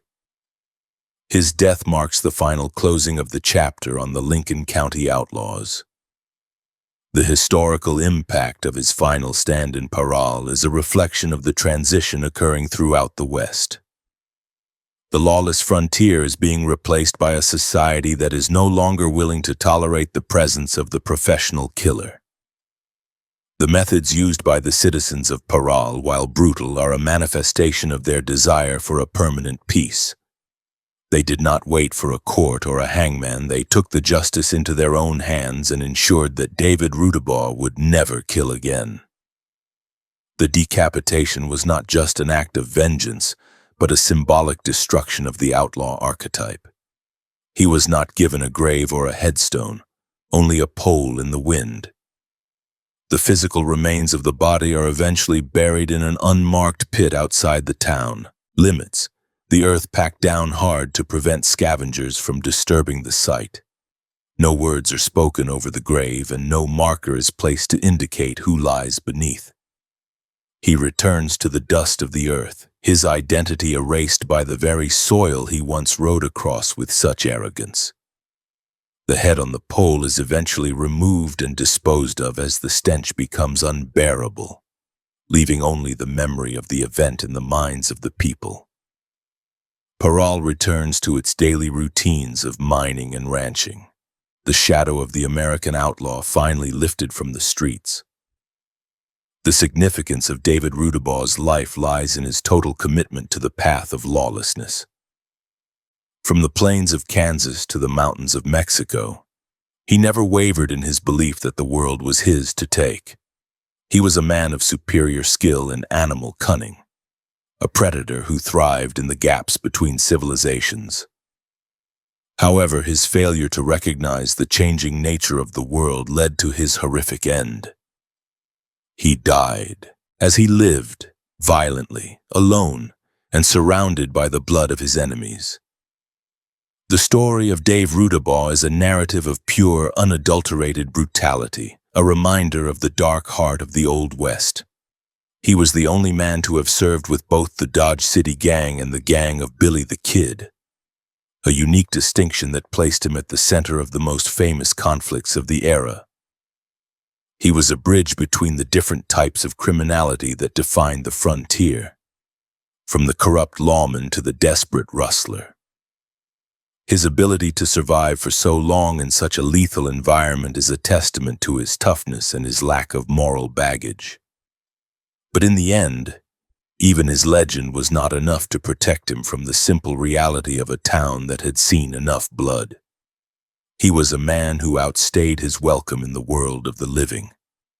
The environment of the frontier continues to evolve long after the head of Rudabaugh is gone from the pole. The railroads continue to expand, the telegraph lines connect the distant settlements, and the professional lawmen replace the volunteer posses. The era of the legendary outlaws becomes a subject for the dime novels and the storytellers, the reality of their lives obscured by the myths of their deeds. But for those who lived through the years of Rudabaugh's raids, the memory of his flat eyes and the smell of his unwashed body remains a visceral reality. He was the dark side of the American dream, the man who took what he wanted and left only graves behind. The final sensory details of the Parral incident are preserved in the local oral histories. People speak of the way the sunlight caught the copper-washed slugs in his belt and the metallic sound of his revolvers hitting the dirt floor. They remember the silence that fell over the plaza when the butcher held up the head, and the way the wind rattled the pine pole in the nights that followed. These details provide a humanized focus on an event that could easily be lost to the dry records of the past. It was a day of heat, dust, and blood, a day when the town of Parral reclaimed its future from a man who belonged to the past. The transition from a living man to a symbol of infamy is complete. David Rudabaugh has become a name that evokes the worst of the frontier, a man whose grisly end was the only appropriate conclusion to his grisly life. He is a part of the landscape now, his blood mixed with the Chihuahua soil and his name etched into the dark corners of Western history. He remains a figure of fascination because of the absolute nature of his villainy, a man who offered no excuses and sought no redemption. He was Dave Rudabaugh, and the world is a quieter, safer place without him. The wind continues to blow across the Sierra Madres, carrying the dust of the mines and the scent of the desert. The road to Parral is still traveled by those seeking fortune, but they no longer have to fear the shadow in the brush or the cold steel in the dark. The legacy of violence left by Rudabaugh has been buried under the progress of the 20th century. Yet the significance of his stand remains. It was the moment the frontier finally said no to the killer, a moment of clarity in a world of chaos. He died on February 18, 1886, and with him died a specific and terrible way of life. The final paragraph of the story of David Rudabaugh finds the town of Parral in the quiet of a desert evening. The sun has set behind the mountains, leaving a purple haze over the adobe buildings. The site where the pole once stood is empty, the ground leveled and the blood washed away by the seasonal rains. The cantina has been repaired, the doors replaced with new timber and the bar scrubbed clean of the stains of the battle. Life goes on as it always does, but the story of the day the American died is still told in the low voices of the elders. It is a story of a man who feared nothing and a town that proved why he should have. The physical presence of the man is gone, but the echo of his revolver still lingers in the canyons of the mind. He was a creature of his time, a man shaped by the Civil War, the buffalo camps and the rail yards of a growing nation. He chose the path of the predator, and he followed it to its logical and bloody conclusion. He was the architect of his own destruction, a man who built a monument of violence and then died beneath its weight. David Rudabaugh, the boy from Illinois, the hunter of the plains, the king of the rustlers, and the head on the pole, remains a permanent fixture in the narrative of the American West.